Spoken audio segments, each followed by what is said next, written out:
യാക്കോബിന്റെ ലേഖനം 4-ാം അധ്യായത്തിന്റെ 7-ാമത്തെ തിരുവെടുത്താണല്ലോ, വളരെ പരിചിതമായ തിരുവെടുത്ത്. ആകയാൽ നിങ്ങൾ ദൈവത്തിന് കീഴടങ്ങുവീൻ, പിശാചിനോട് എതിർത്ത് നിൽപ്പീൻ, എന്നാൽ അവൻ നിങ്ങളെ വിട്ട് ഓടിപ്പോകും. ദൈവത്തിന് മഹത്വം. പുതിയ നിയമത്തിലെ 21 ലേഖനങ്ങളിൽ 2 ലേഖനങ്ങൾ സമാന്തരമായ 2 രേഖ പോലെയാ. 2 ലേഖനങ്ങൾ. ഞാനെപ്പോഴും പറയും, നിങ്ങൾക്ക് പുസ്തകത്തെ പറ്റി തിട്ടമുള്ളവരാ വന്നിരിക്കുന്നത്. എന്നിരുന്നാലും പുതിയ നിയമത്തിലെ 27 പുസ്തകം 8 പേരാൽ എഴുതപ്പെട്ടതാണ്. ആ 8 പേരിൽ കൂടുതൽ പുസ്തകം എഴുതിയത് പൗലോസാണ്. തൊട്ട് താഴെ നിൽക്കുന്നത് യോഹന്നാനാണ്. പൗലോസ് ഏതാണ്ട് 21 ലേഖനങ്ങളിൽ 14 ലേഖനങ്ങളും പൗലോസിനാൽ എഴുതപ്പെട്ട ലേഖനങ്ങളാണ്. ഇഷ്ടമുള്ള ലേഖനമാണ് യാക്കോബിന്റെ ഒരു ലേഖനം, യൂദയുടെ ഒരു ലേഖനം, പത്രോസിന്റെ 2 ലേഖനം, യോഹന്നാന്റെ 3 ലേഖനം. ഇതില് ഇന്ന് രാത്രി നമ്മൾ യാക്കോബിന്റെ ലേഖനം 4-ാം അധ്യായത്തിന്റെ 7-ാമത്തെ തിരുവെടുത്താണ് വായിച്ചത്. അപ്പോൾ ഈ പുതിയ നിയമത്തിലെ 2 ലേഖനങ്ങൾ സമാന്തരമായ 2 രേഖ പോലെ, പെട്ടെന്ന് മനസ്സിലാകാൻ റെയിൽവേ പാളം പോലെ എന്ന് പറഞ്ഞാൽ, ഈ 2 ലേഖനത്തിൽ ലേഖനകർത്താക്കൾ 2 വിഷയമാണ് സ്ഥാപിക്കുന്നത്. ഇത് തലപ്പാടിക്കാരെ ഒന്നും പറഞ്ഞ് പഠിപ്പിക്കേണ്ട, എല്ലാം പഠിച്ചിരിക്കുക. കർത്താവിൻ്റെ വലിയദാസന്റെ പിതാവിൻ്റെ ശുശ്രൂഷകളും ആരംഭകാര്യങ്ങളൊക്കെ അദ്ദേഹം നന്ദിയോടെ സ്മരിച്ചല്ലോ. കർത്താവിന് മഹത്വം. അങ്ങനെ ആ കർത്തൃദാസനെയും അദ്ദേഹത്തിൻ്റെ കൂടെ അന്ന് ഈ ദേശത്തിറങ്ങിയ ദൈവകുഞ്ഞുങ്ങളെയൊക്കെ ദൈവം നടത്തിയ ശുശ്രൂഷയിൽ സഹായിച്ച വിധങ്ങൾ ഓർത്തും ദൈവത്തെ സ്തുതിക്കുന്നു. വിശേഷിച്ച് ഈ ദേശത്തൊക്കെ അനേക ദൈവമക്കൾ ആരംഭ സമയത്ത് കർത്താവിൻ്റെ സാക്ഷ്യം വഹിപ്പാൻ ഇറങ്ങി. മണർകാടും തലപ്പാടിയിലും പുതുപ്പള്ളിയിലും അങ്ങേ സൈഡുമൊക്കെ ഒത്തിരി പേര്. കർത്താവിന് മഹത്വം. പാമ്പാടിയൊക്കെ ഇതിൻ്റെ ആരംഭ സമയം മുതലേ ധാരാളം ദൈവമക്കൾ എഴുന്നേറ്റ സ്ഥലങ്ങളാണ്. അങ്ങനെ ആ പിതാക്കന്മാരും മാതാക്കളുമൊക്കെ വളരെ കഷ്ടം സഹിച്ച്, പോരാട്ടം സഹിച്ച്, ആക്ഷേപം സഹിച്ച് ഈ മാർഗത്തിന് വേണ്ടി നിന്നു. ദൈവം അവരെ നിർത്തി.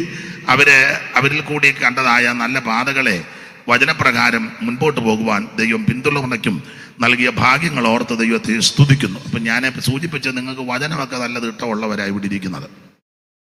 അതുകൊണ്ടാണ് ചിലർ വേദപുസ്തകം പോലും കൊണ്ടുവരുന്നില്ല. എനിക്ക് അവരെ ഇഷ്ടമാണ്, കാരണം നല്ല തിട്ടമാണ് അവർക്ക്. എന്തിനാ പുസ്തകം കൊണ്ടുവരുന്നത്? എല്ലാം ഉണ്ടല്ലോ കയ്യിൽ. അപ്പം ആട്ടെ, അങ്ങനെ തന്നെ ഇരിക്കട്ടെ. നാളെ മരണമെന്നേ ഉള്ളൂ നിങ്ങളിവിടെ. അപ്പം ശ്രദ്ധിക്കുക, 2 ലേഖനങ്ങൾ സമാന്തരമായ 2 രേഖ പോലെ. അപ്പോൾ ഈ 2 ലേഖനത്തിൽ ലേഖനകർത്താക്കൾ 2 വിഷയം സ്ഥാപിക്കുക. റോമാലേഖനത്തിൽ ധന്യനായ പൗലോസ് വിശ്വാസത്താലുള്ള നീതീകരണം അരക്കിട്ടുറപ്പിക്കുക. വിശ്വാസം കൂടാതെ ഒന്നും നടക്കത്തില്ല. എന്നാൽ യാക്കോബ് അപ്പോസ്തലൻ അതിനെ ഖണ്ഡിക്കുന്നില്ല. പക്ഷേ യാക്കോബിന്റെ വാദം വിശ്വാസം മാത്രം പോരാ, പ്രവൃത്തിയും വേണം. അപ്പൊ 2 പേരും ഈ വിഷയങ്ങൾ സ്ഥാപിക്കുക. അതിനൊത്തിരി ചരിത്ര തെളിവുകൾ എടുത്താ തെളിയിക്കുന്നത്. വചന സൂക്തങ്ങളും പഴയനിയമ വിശുദ്ധന്മാരുടെ ജീവിതാനുഭവങ്ങളെയൊക്കെ ചൂണ്ടിക്കാട്ടി 2 കൂട്ടരും സ്ഥാപിക്കുന്നുണ്ട്. ദൈവത്തിന്റെ മഹത്വം. 2 കൂട്ടരും എടുത്തിരിക്കുന്ന ഒരു വ്യക്തി അബ്രഹാമുമാണ്. പൗലോസും അബ്രഹാമിനെ വിശ്വാസത്താൽ നീതീകരണം സ്ഥാപിക്കാൻ തെളിയിക്കുന്നുണ്ട്. യാക്കോബും അബ്രഹാമിനെ പറ്റി പ്രവൃത്തിയോടുള്ള ബന്ധത്തിൽ തെളിയിക്കുക. അപ്പൊ എന്തായാലും 2 ലേഖനകർത്താക്കളും ഇത് 2 വിഷയം സ്ഥാപിക്കുക. അതെ, ചില ആൾക്കാർ ധരിച്ചു വച്ചിരിക്കുന്നത്, അവര് പറയുന്നത് യാക്കോബ് ഈ രക്ഷയ്ക്ക് വലിയ പ്രാധാന്യമൊന്നും കൊടുക്കുന്നില്ല, പ്രവൃത്തിക്ക് മാത്രമാണ് ഊന്നൽ കൊടുക്കുന്നെന്ന്. രക്ഷയ്ക്ക് പ്രാധാന്യം കൊടുക്കുന്നില്ല, രക്ഷ വലിയ വിഷയമല്ല, രക്ഷയെപ്പറ്റി ഒന്നും അധികമായിട്ട് പരാമർശിക്കുന്നില്ല, പ്രവൃത്തിക്കാണ് ഊന്നൽ കൊടുക്കുന്നത് എന്നാണ് ചിലരുടെ വാദം. എന്നാൽ നിങ്ങൾക്കറിയാം, ഈ യാക്കോബിന്റെ ലേഖനം പഠിക്കുമ്പോൾ രക്ഷയ്ക്ക് വളരെ പ്രാധാന്യമായി യാക്കോബ് കൊടുത്തിരിക്കുന്നത്. ഞാനിങ്ങനെ പറയുന്നത് നിങ്ങൾക്കറിയാം, 3 വിധത്തിലുള്ള രക്ഷ: ആത്മരക്ഷ, പ്രാണരക്ഷ, ദേഹരക്ഷ. 3 വാക്യം വായിക്കണം. 1-ാം അധ്യായത്തിന്റെ 21-ാം വാക്യവും 5-ാം അധ്യായത്തിന്റെ 19-20 വാക്യവും 2-ാം അധ്യായത്തിന്റെ 15 മുതലുള്ള വാക്യവും. ആകയാൽ എല്ലാ അഴുക്കും ദുഷ്ടതയുടെ ആധിക്യവും വിട്ട് നിങ്ങളുടെ ആത്മാക്കളെ രക്ഷിപ്പാനും രക്ഷിപ്പാൻ. അപ്പൊ ആത്മരക്ഷയ്ക്ക് അവിടെ പ്രാധാന്യം കൊടുക്കുന്നുണ്ട്. ആത്മരക്ഷ. എന്നെ കേൾക്കുന്ന പ്രിയരെ, ആത്മരക്ഷയ്ക്ക് യാക്കോബ് പ്രാധാന്യം കൊടുക്കും. ഇന്ന് രാത്രി കേൾക്കുന്നവരോട് പറയാം, ആത്മരക്ഷ യേശു ക്രിസ്തുവിൽ കൂടി മാത്രം. മറ്റൊരുത്തനിലും രക്ഷയില്ല. രക്ഷപ്പെടാൻ, രക്ഷിക്കപ്പെടാൻ ഒറ്റ മാർഗം, ഒറ്റ വഴി, യേശു ക്രിസ്തു മാത്രം.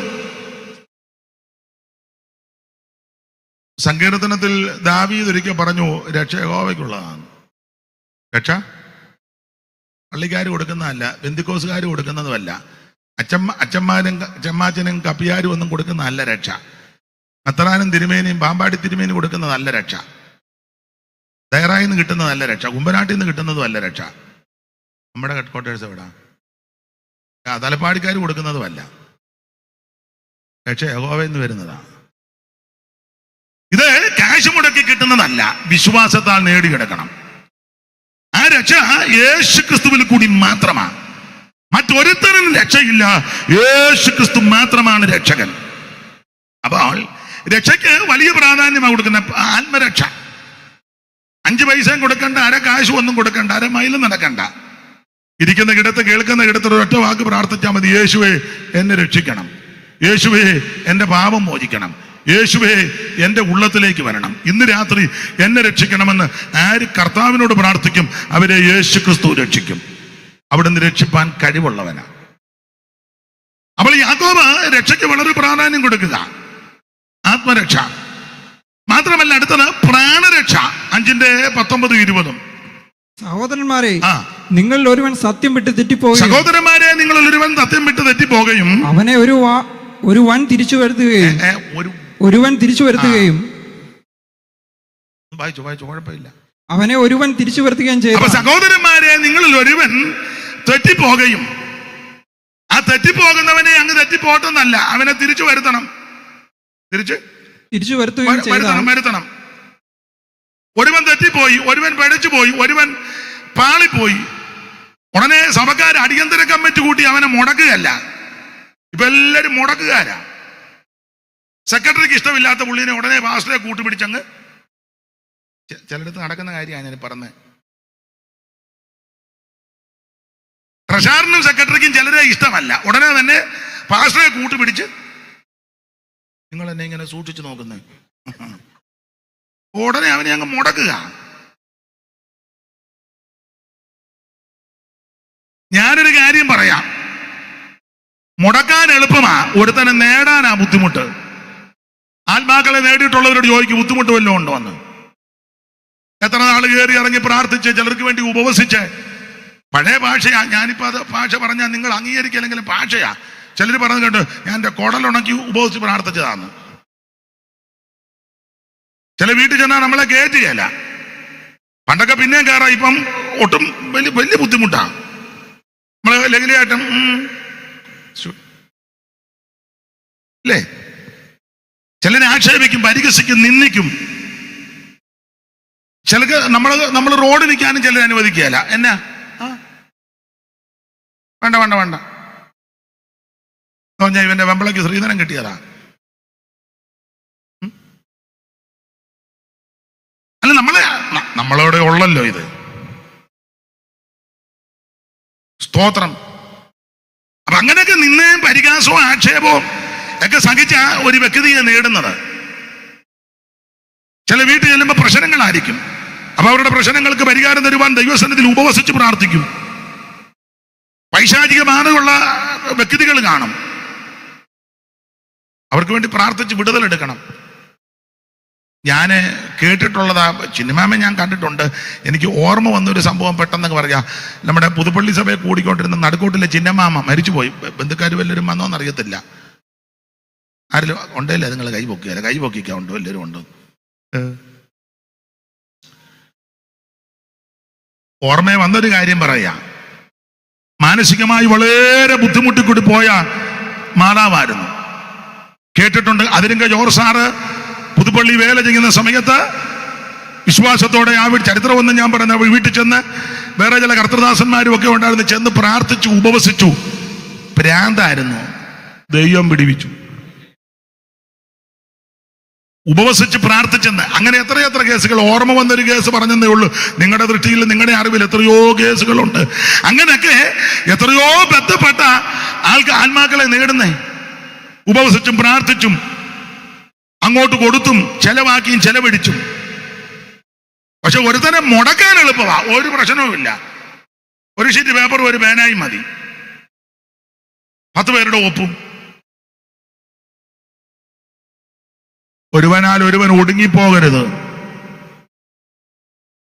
അപ്പൊ ആത്മാക്കളെ നേടാൻ വലിയ ബുദ്ധിമുട്ടാണ്. അപ്പോൾ ആത്മരക്ഷ യേശു ക്രിസ്തുവിൽ കൂടി. 2 പ്രാണരക്ഷ, അതാണ് 19-20 വാക്യം. ഒന്നുകൂടെ വായിച്ചോ മനെ. സഹോദരന്മാരെ, നിങ്ങളിൽ ഒരുവൻ സത്യം വിട്ട് തെറ്റിപ്പോകുകയും അവനെ ഒരുവൻ തിരിച്ചു വരുത്തുകയും ചെയ്താൽ അവനെ തിരിച്ചു വരുത്തണം. അവൻ അതിലെ പോട്ടെ, പണ്ടൊരാൾ പറഞ്ഞല്ലേ, പോയത് പോട്ടെ, പോരടി പാപ്പി എന്ന് പറയരുത്. അവനെ തിരിച്ചു വരുത്തണം. ഗലാത്യർ 6:1 വായിച്ചേ, ഇതിനോട് ചേർത്ത്. ഗലാത്യ ലേഖനം 6:1.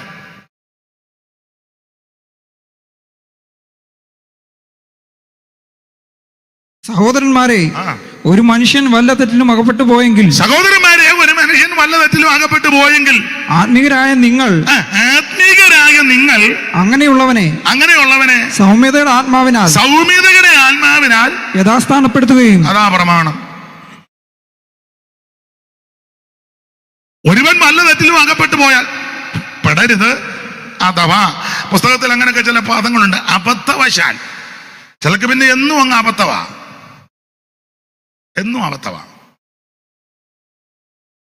ഒരുവൻ അബദ്ധവശത്താൽ അല്ലെങ്കിൽ വല്ല തെറ്റിലും അകപ്പെട്ടു പോയാൽ പോകരുത്. പോയാൽ ആത്മീകരാകുന്ന നിങ്ങൾ ആത്മീയരായ നിങ്ങൾ അങ്ങനെയുള്ളവനെ സൗമ്യതയുടെ ആത്മാവിൽ യഥാസ്ഥാനപ്പെടുത്തുവിൻ. അവനെ യഥാസ്ഥാനപ്പെടുത്തും. ഇതാ പ്രമാണം. അല്ലാതെ അവനെ മുടക്കാനും മുടക്കത്ത് കൊടുക്കാനും അവനെ സഭയ്ക്ക് പുറത്താക്കാനും, അവനെ പുറത്താക്കി അകത്തിരിക്കുന്ന അതിലും വലിയ വേന്ദ്രന്മാരാ. മിണ്ടുന്നില്ല. അകത്തിരിക്കുന്നത് സ്ഥലവും സഭയും ഒന്നും ഞാനിപ്പോ പറയുന്നില്ല. പണ്ട് ഒരു സഹോദരൻ തെറ്റി, അവനെ മുടക്കാനായിട്ട് ലോക്കലിലെ ഉപദേശിക്കും വിശ്വാസികൾക്കൊന്നും പറ്റുകയില്ല. അവൻ ഇച്ചിരി മിടുക്കനാ. അപ്പൊ അവര് നാട്ടിൽ നിന്ന് പ്രഗത്ഭനായ ഒരാളിനെ തീവണ്ടി കയറ്റി കൊണ്ടുവന്നു. ടിക്കറ്റും ഒക്കെ അവരാ എടുത്തത്. ടിക്കറ്റും എടുത്ത്, കാരണം പുള്ളി ബുദ്ധിപരമായിട്ട് അവനെ മുടക്കും. അപ്പൊ ആർക്കും പ്രശ്നവുമില്ല, അവൻ അലോകി ഉണ്ടാക്കിയല്ല. പുള്ളി അത് നയപരമായിട്ട് അത്ര കൂർമ്മബുദ്ധിക്കാരനാ. പുള്ളിന്റെ പരുവത്തിന് അവനെ മുടക്കും.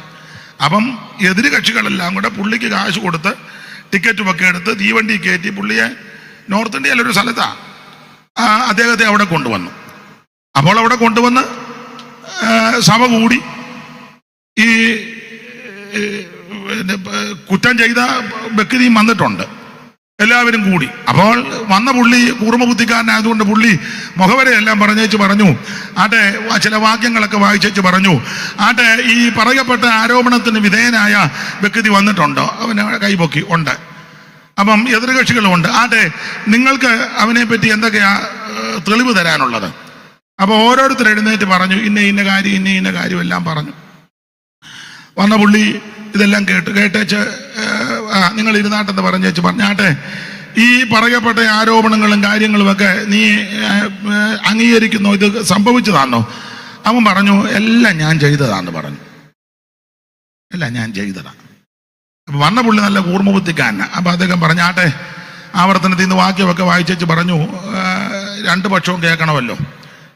നിനക്ക് ഇവരെ പറ്റി വല്ലതും പറയാനുണ്ടോ എന്ന് ചോദിച്ചു. അപ്പൊ അവനെ നെല്ലിക്കാ ചാക്കിന്റെ കുത്തടിച്ചതുപോലെ ഓരോരുത്തരെയും പറ്റി കുഴഞ്ഞു. അപ്പൊ പുള്ളി ബുദ്ധിയോടെ ഒരു കാര്യം അങ്ങ് പറഞ്ഞു. കാരണം ഇവർ ടിക്കറ്റ് എടുത്താ പുള്ളിയെ കൊണ്ടുവന്ന് അവരുടെ വീട്ടിലാണ് താമസിക്കുന്നതും ചാപ്പാടും അവരാ. അപ്പൊ പുള്ളി പറഞ്ഞു, പ്രിയ സഹോദരന്മാരെ, ഈ വിധത്തിൽ പാപം ചെയ്ത് തെറ്റ് കാട്ടിയ ഒരു വ്യക്തിയെ ദൈവത്തിന്റെ വചനത്തിന്റെ വ്യവസ്ഥയിലും സഭയുടെ ഉപദേശപ്രകാരവും വിശുദ്ധന്മാരുടെ സഭയിൽ ഇവനെ വെച്ചുകൊണ്ടിരിക്കാൻ ഒക്കത്തില്ല. പക്ഷെ നമ്മുടെ സഭയിൽ നിന്ന് കളയുകയും വേണ്ടെന്ന് പറഞ്ഞു. നിങ്ങൾക്ക് മനസ്സിലായി കാണും. ഈ വിധത്തിൽ ക്രമക്കേട് കാണിച്ച ഒരുത്തനെ വചനപ്രകാരവും നമ്മുടെ സഭയുടെ ഉപദേശപ്രകാരവും വിശുദ്ധന്മാരുടെ സഭയിൽ വെച്ചുകൊണ്ടിരിക്കാനൊക്കത്തില്ല. പക്ഷെ നമ്മുടെ സഭയിൽ നിന്ന് ഇപ്പം നിങ്ങൾക്ക് മനസ്സിലായി കാണും. ഒരുത്തനെ മുടക്കാനും കളയാനും നശിപ്പിക്കാനും എളുപ്പമാ, നേടാൻ ബുദ്ധിമുട്ടാണ്. ഒരുവനാൽ ഒരുവൻ ഒടുങ്ങിപ്പോകരുത്. ഞാൻ ആ ഭാഗം അങ്ങ് വിടുക. അപ്പോൾ ആത്മരക്ഷ, പ്രാണരക്ഷ. ഇനിയും വായിച്ച 19:21 സഹോദരന്മാരെ, നിങ്ങളിൽ ഒരുവൻ സത്യം വിട്ട് തെറ്റിപ്പോകുകയും സഹോദരന്മാരെ നിങ്ങളിൽ ഒരുവൻ സത്യം വിട്ട് തെറ്റിപ്പോകുകയും അവനെ ഒരുവൻ തിരിച്ചു വരുത്തുകയും ചെയ്താൽ പാപിയെ നേർവഴിക്കാക്കുന്നവൻ അവന്റെ പ്രാണനെ മരണത്തിൽ നിന്ന് രക്ഷിക്കും. അപ്പോൾ പ്രാണരക്ഷയ്ക്ക് പ്രാധാന്യം കൊടുക്കുക. ഒന്ന് ആത്മരക്ഷ, അതാണ് 1:21. 5-ാം അധ്യായത്തിന്റെ 19-20 പഠിക്കുമ്പോൾ പ്രാണരക്ഷയ്ക്ക് പ്രാധാന്യം അത്യാവശ്യമാണ്. ഈ ആത്മരക്ഷയും പ്രാണരക്ഷയും കൊണ്ട് ഒരുവൻ ഈ ഭൂമിയിൽ ജീവിക്കുവാൻ ബുദ്ധിമുട്ടാണ്. അപ്പൊ പിന്നെ വേണ്ടത് ദേഹരക്ഷ വേണം. അതിന്റെ വാക്യമാണ് 2-ാം അധ്യായത്തിന്റെ 15-16 വായിച്ചു. 2:15 മുതൽ വായിര്. 2-ാം അധ്യായത്തിന്റെ 15 മുതൽ. ഒരു സഹോദരനോ സഹോദരിയോ നഗ്നരും അഹോവൃത്തിക്ക് വകയില്ലാത്തവരുമായിരിക്കെ നിങ്ങളിൽ ഒരുത്തൻ അവരോട് സമാധാനത്തോടെ പോയി തീ കായുകയും നിങ്ങളുടെ ഇടയിലെ ഒരു സഹോദരനോ സഹോദരിയോ നഗ്നരും അഹോവൃത്തിക്ക് വകയില്ല, അവന് വസ്ത്രമില്ല, ഭക്ഷിക്കാനില്ല, പരിവകേടാ, അങ്ങനെ അടുത്ത് നിങ്ങളുടെ സഭയിലുണ്ടെങ്കിൽ ഒന്നുകൂടെ തെളിച്ച് വായിച്ചാൽ എല്ലാവരും കേൾക്കട്ടെ, തലപ്പാടിക്കാർ മൊത്തം കേൾക്കട്ടെ, ഓൺലൈനിലുള്ളവരും കേൾക്കട്ടെ. നന്നായിട്ട് വായിക്കും മോനെ. ഒരു സഹോദരനോ സഹോദരിയോ നഗ്നരും അഹോവൃത്തിക്ക് വകയില്ലാത്തവരുമായിരിക്കെ നിങ്ങളിൽ ഒരുത്തൻ അവരോട് സമാധാനത്തോടെ പോയി തീ കായുകയും നിങ്ങളിൽ ഒരുത്തൻ അവരോട് സമാധാനത്തോടെ പോയി തീ കായുകയും വസ്ത്രമില്ലാതെ ഭക്ഷണമില്ലാതെ മാർപ്പണമില്ലാതിരിക്കുന്നതോട് പറയാ പോയി തീ കാഞ്ഞോളാൻ.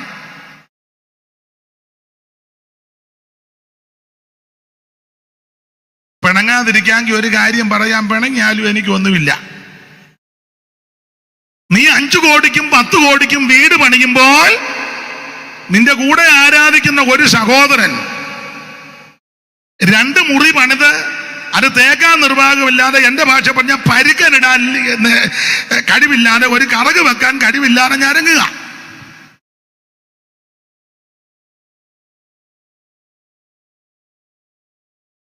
ഞാൻ നിങ്ങൾ ഞായറാഴ്ച എഴുന്നേറ്റ് നല്ല സാക്ഷി വെക്കാറ്, ഹല്ലേലൂയ, ഇതൊന്നും ഞാൻ പ്രതീക്ഷിച്ചതല്ല, ദൈവം എനിക്ക് അതൊക്കെ എതിർക്കുന്നില്ല, ദൈവം തന്നതാ.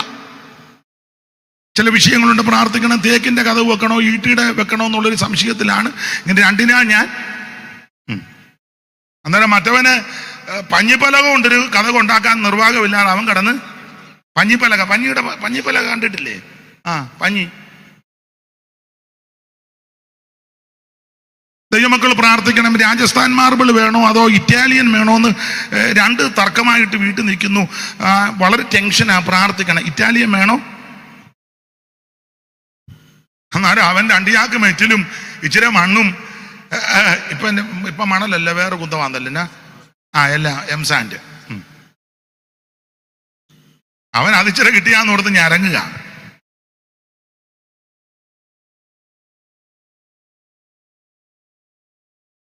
പെന്തിക്കോസുകാർ കമ്മലുമാലയൊന്നും വിടുന്നില്ല കല്യാണത്തിന്, വളരെ നല്ലതാ. പക്ഷെ ഉടുക്കുന്ന സാരിയും ധരിക്കുന്ന വസ്ത്രമൊക്കെ 50,000-ന്റെ 75,000-ന്റെ ഒക്കെയാ. എന്നിട്ടും അങ്ങോട്ട് ബോധിക്കുന്നുമില്ല പലതിനും. കിളിക്കാനല്ല പറഞ്ഞത്, ഗുണപ്പെടാൻ പറഞ്ഞതാ.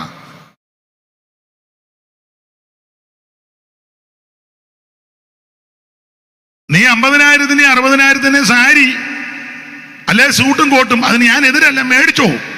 പക്ഷേ ഇത് ധരിക്കുമ്പോൾ, ഇത് ഉടുക്കുമ്പോൾ നിന്റെ കൂടെ ഇരുന്ന് ആരാധിക്കുന്ന ഒരു സഹോദരി, ഒരു സഹോദരൻ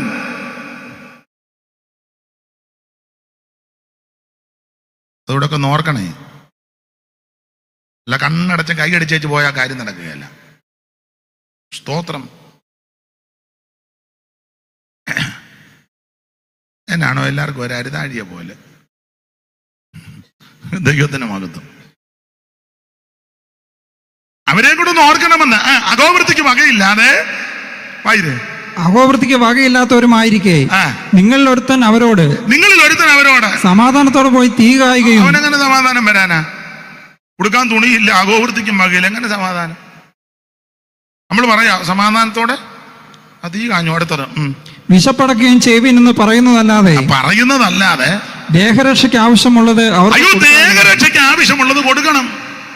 അപ്പോൾ ദേഹരക്ഷ അതും യാക്കോബ് തെളിയിക്കുക. ഞാന് ദൈവകുഞ്ഞുങ്ങളോട് പറയാം, കൂടെ ആരാധിക്കുന്ന സഹോദരിയെയും കുഞ്ഞുങ്ങളെയും സഹോദരനെയൊക്കെ ഒന്ന് കാണണേ. അവർക്ക് നല്ല വസ്ത്രം, യോഗ്യമായ വസ്ത്രമില്ലെങ്കിൽ നിനക്ക് സാവകാശവും സാഹചര്യവും ഉണ്ടെങ്കിൽ കൊടുക്കണേ. പഴയത് കൊടുക്കുകയും ചെയ്യരുതേ. ഉടുത്ത് പഴകിയതും തട്ടിക്കേറിയതും ഉറുമ്പരിച്ചതും ഇഷ്ടപ്പെടാത്തതും അല്ല കൊടുക്കേണ്ടത്, നല്ലതാ കൊടുക്കേണ്ടത്. ഉള്ള ഉണർവും പോയെന്ന് എനിക്കറിയാം. ഇനിയിപ്പോൾ തുടർന്നും വലിയ ഉണർവ് ഉണ്ടാകത്തില്ലെന്നും എനിക്കറിയാം. എങ്കിലും നിശ്ചയിക്കപ്പെട്ട സമയത്ത് ചില കാര്യം പറഞ്ഞ് ഞാൻ അങ്ങ് പോവുകയും ചെയ്യാം. ഒന്ന് ഓർക്കണം. ആട്ടെ, നമ്മുടെ വിഷയത്തിലേക്ക് വരാം. അപ്പോൾ ആത്മരക്ഷ, പ്രാണരക്ഷ, ദേഹരക്ഷ, 3 വിധത്തിലെ രക്ഷയെപ്പറ്റിയും യാക്കോബ് തന്റെ ലേഖനത്തിൽ പ്രസ്താവിക്കുക. 2, 4, 5 ഏക്കറും വസ്തുവുള്ള പെന്തിക്കോസുകാരുണ്ടേ. നിന്റെ കൂടെ ആരാധിക്കുന്ന സഹോദരന് 1 സെന്റ് ഭൂമി ഇല്ലാതെ ഭാരപ്പെടുന്നവര് കാണും. ഒത്തിരി ഒന്നും കൊടുക്കണ്ട, 5 സെന്റ് അങ്ങനെ കൊടുക്കുന്നവരുണ്ട്. അവരെ ഓർത്ത് ദൈവത്തെ സ്തുതിക്കുന്നു. ധാരാളം ആൾക്കാരുണ്ട്. എല്ലാവരുടെയും പേരിപ്പം പറയാൻ തുനിയുന്നില്ല. അങ്ങനെയൊക്കെ കൊടുത്തവരുണ്ട്. ഇതൊക്കെ കൊടുക്കണം. കൊടുത്തേച്ച് വേണം പ്രാർത്ഥിക്കാൻ. ദൈവത്തിന്റെ മഹത്വം. ആട്ടെ, ചിലര് വിഷമിക്കുന്നതായിട്ട് എനിക്കിവിടെ നിന്നാൽ കാണാം, മനസ്സിലാകുന്നുണ്ട്.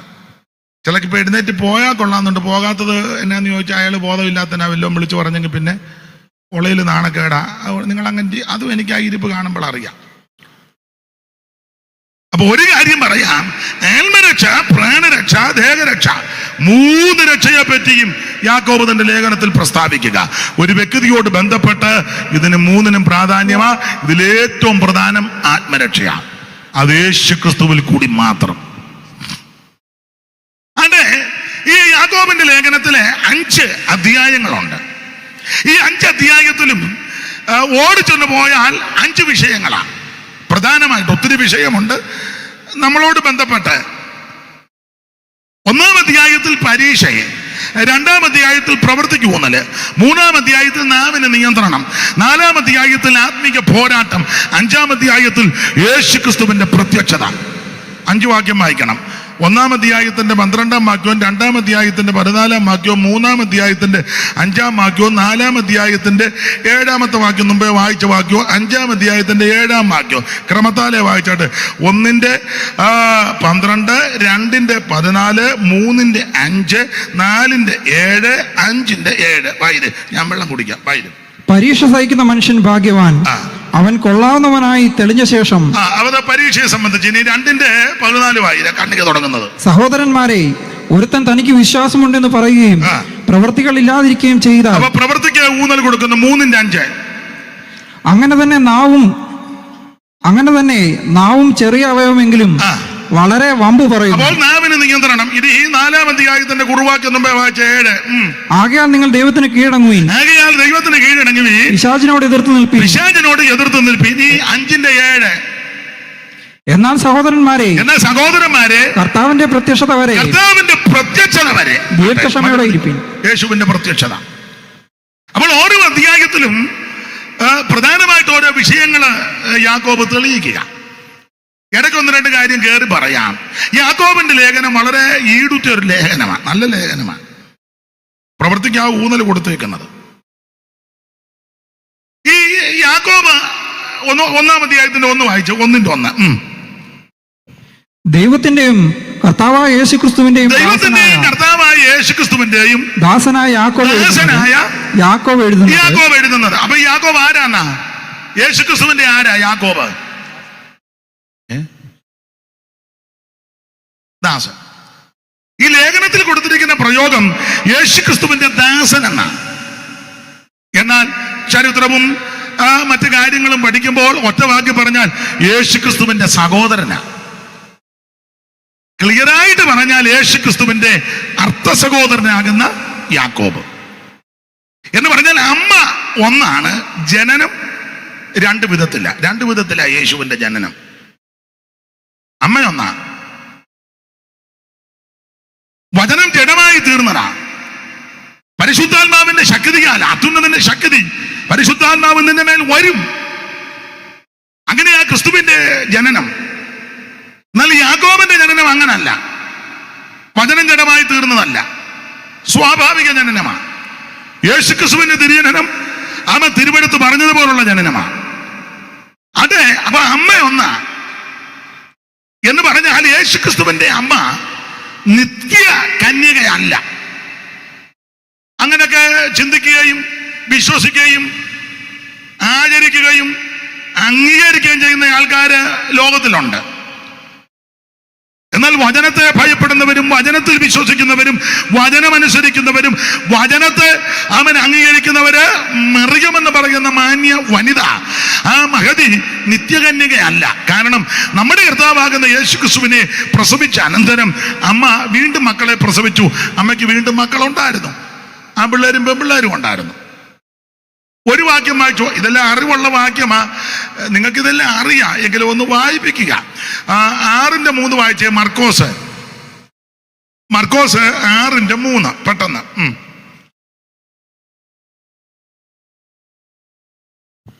ഇവൻ മറിയയുടെ മകനും യാക്കോബ്, യോസെ, യൂദ, ശിമോൻ എന്നിവരുടെ സഹോദരനുമായ തച്ചനല്ലയോ?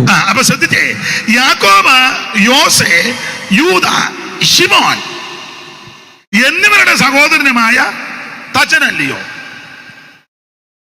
അപ്പൊ ഈ വാക്യമൊക്കെ ഇങ്ങനെ ക്ലിപ്തമായിട്ട് എഴുതിയിരിക്കുന്നത് കൊണ്ട് അമ്മ നിത്യകന്യകയല്ല. അമ്മയോട് വൈരാഗ്യം ഒന്നും ഉണ്ടായിട്ടില്ല. ഇല്ലാത്ത കാര്യം എന്തിനാ പറയുന്നേ? ഉള്ളത് പറഞ്ഞാ പോരെ. അമ്മയോട് ഞാൻ എപ്പോഴും പറയും, ഈ യേശുവിൻ്റെ അമ്മ മറിയെ പോലൊരു അമ്മ വേറെ ഇല്ലെന്നുള്ളതായ എൻ്റെ വാദം. നല്ലൊരമ്മയാണ്. അതെ, വിവരമുള്ള അമ്മ, ബോധമുള്ള അമ്മ, പരിജ്ഞാനമുള്ള അമ്മ, വകതിരിവുള്ള അമ്മ, നല്ലൊരമ്മയാണ്. നല്ലൊരമ്മയാണ്. ഇങ്ങനെയുള്ളൊരമ്മയെ കണ്ടു കിട്ടാൻ വലിയ ബുദ്ധിമുട്ടാണ്. ഇപ്പൊ അമ്മയാണെന്ന് പറഞ്ഞ് ഒത്തിരി പേര് നടപ്പുണ്ട്. അമ്മ അമ്മ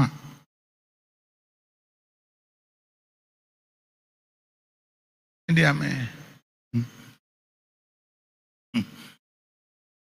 അതെ, യേശുക്രിസ്തുവിന്റെ അമ്മ ഇതുപോലെ നല്ലൊരമ്മ.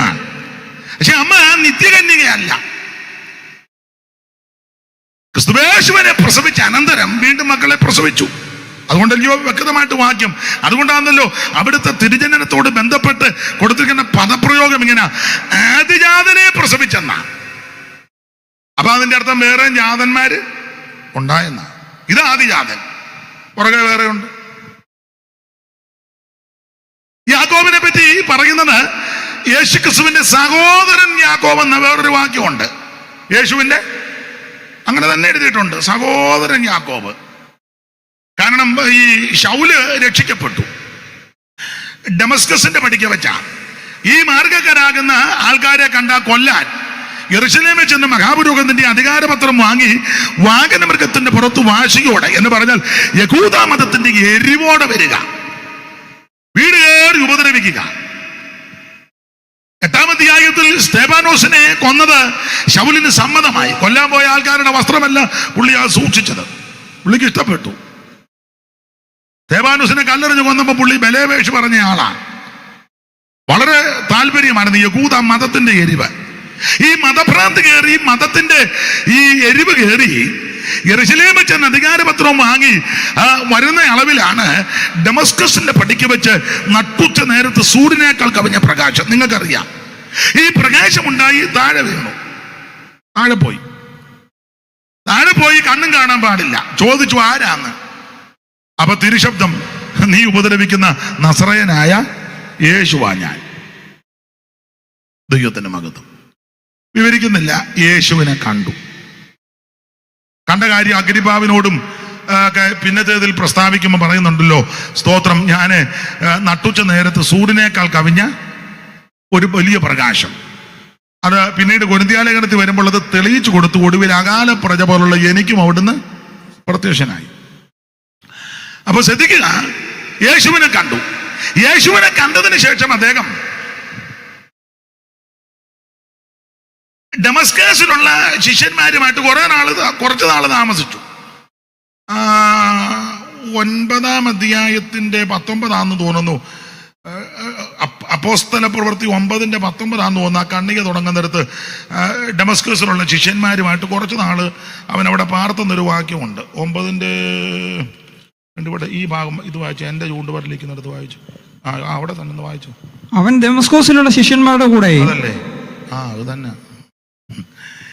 അവൻ ഡമസ്കസിലുള്ള ശിഷ്യന്മാരുമായി കുറെ നാൾ പാർത്തു.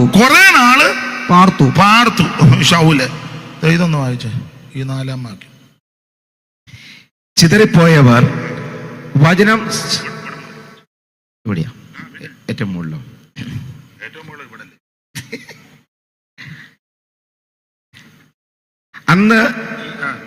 അന്ന് യെരുശലേമിലെ സഭയ്ക്ക് ഒരു വലിയ ഉപദ്രവം നേരിട്ടു.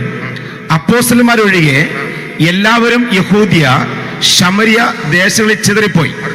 ഭക്തിയുള്ള പുരുഷന്മാർ സ്തെഫാനോസിനെ അടക്കം ചെയ്തു. അവനെ കുറിച്ച് വലിയൊരു പ്രലാപം കഴിച്ചു. എന്നാൽ ശൗൽ വീടുതോറും ചെന്ന് പുരുഷന്മാരെയും സ്ത്രീകളെയും പിടിച്ചിഴച്ച് തടവിൽ ഏൽപ്പിച്ചുകൊണ്ട് സഭയെ മുടിച്ചു പോന്നു.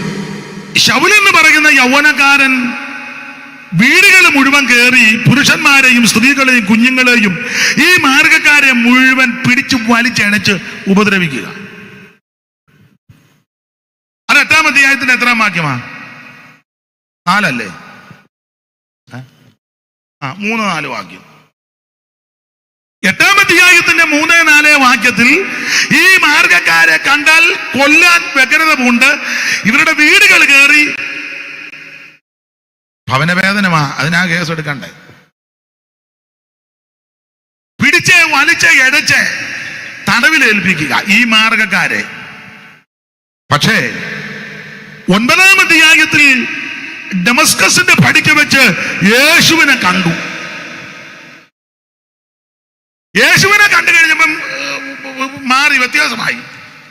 19-ാമത്തെ വാക്യത്തിൽ ഇവിടെ വായിക്കുന്നത് അവൻ ഈ മാർഗക്കാരായിട്ട് വായിച്ചേ, അവൻ ശിഷ്യന്മാരുടെ കൂടെ, വായിച്ച മോനെ, അവൻ ഡമസ്കസിലുള്ള ശിഷ്യന്മാരുടെ കൂടെ കുറെ നാൾ പാർത്തു. ഈ മാർഗക്കാരെ കൊല്ലാൻ നടന്നവൻ യേശുവിനെ കണ്ടപ്പോൾ ഈ മാർഗക്കാരുടെ കൂടെ പാർക്കാൻ തുടങ്ങി. അതാ ക്രിസ്തു മാർഗത്തിന്റെ വിശേഷത. ഈ മാർഗക്കാരെ കൊല്ലാൻ നടന്നവനാ ഇപ്പൊ താണ്ട് അവരുടെ കൂടെ. പണ്ട് പെന്തിക്കോസ് ഇച്ചിച്ചിയാന്ന് പറഞ്ഞ ആൾക്കാർ ഇതിനകത്ത് ഇരിപ്പുണ്ട്.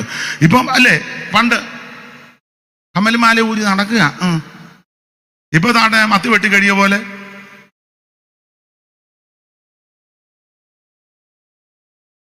പണ്ട് മീശയില്ലെങ്കിൽ പറഞ്ഞ ആണല്ലെന്നാ. ഇപ്പൊ താണ്ട കരിക്കിന്റെ മോന്ത് ചെത്തിയ പോലെ. നമുക്ക് ഇച്ചിരി ഉണ്ട്. അതവിടെ ഇരിക്കട്ടെ. ഇനിയിപ്പം ഇച്ചിരി കഴിയട്ടെ, ഞാൻ പറയാം. അപ്പൊ ഇപ്പം അത് അതിന്റെ പരിവർത്തനായി. ഒരു കാലത്ത് നമുക്ക് വളരെ എതിരായിരുന്നു. പണ്ട് ഹല്ലേലൂയ സ്തോത്രം പറയുന്നവരെ കളിയാക്കുമായിരുന്നു. ഇപ്പൊ തച്ചി നിന്നങ്ങ് പറയാം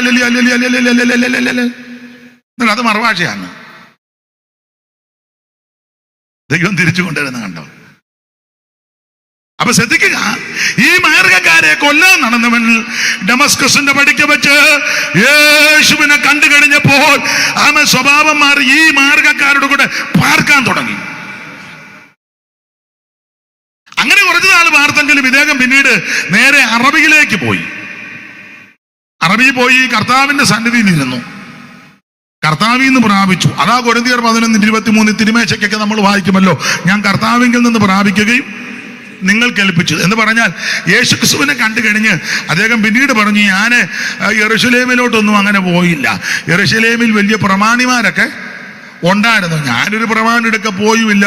ഒരു പ്രമാണി എന്നെ ഒന്നും ഗ്രഹിപ്പിച്ചും തന്നില്ല. ഞാൻ നേരെ അറബിയിലേക്ക് പോയി യേശുവിന്റെ കയ്യിൽ നിന്ന്, കർത്താവിങ്കിൽ നിന്ന് പ്രാപിച്ചു. ഇങ്ങനെ പ്രാപിച്ച പൗലോസ് അല്ലെങ്കിൽ ശൗല് തിരിച്ച് യെരൂശലേമിൽ വന്നു. കേഫാവിന് മുഖപരിചയം ഉണ്ടെന്ന് കാണണം.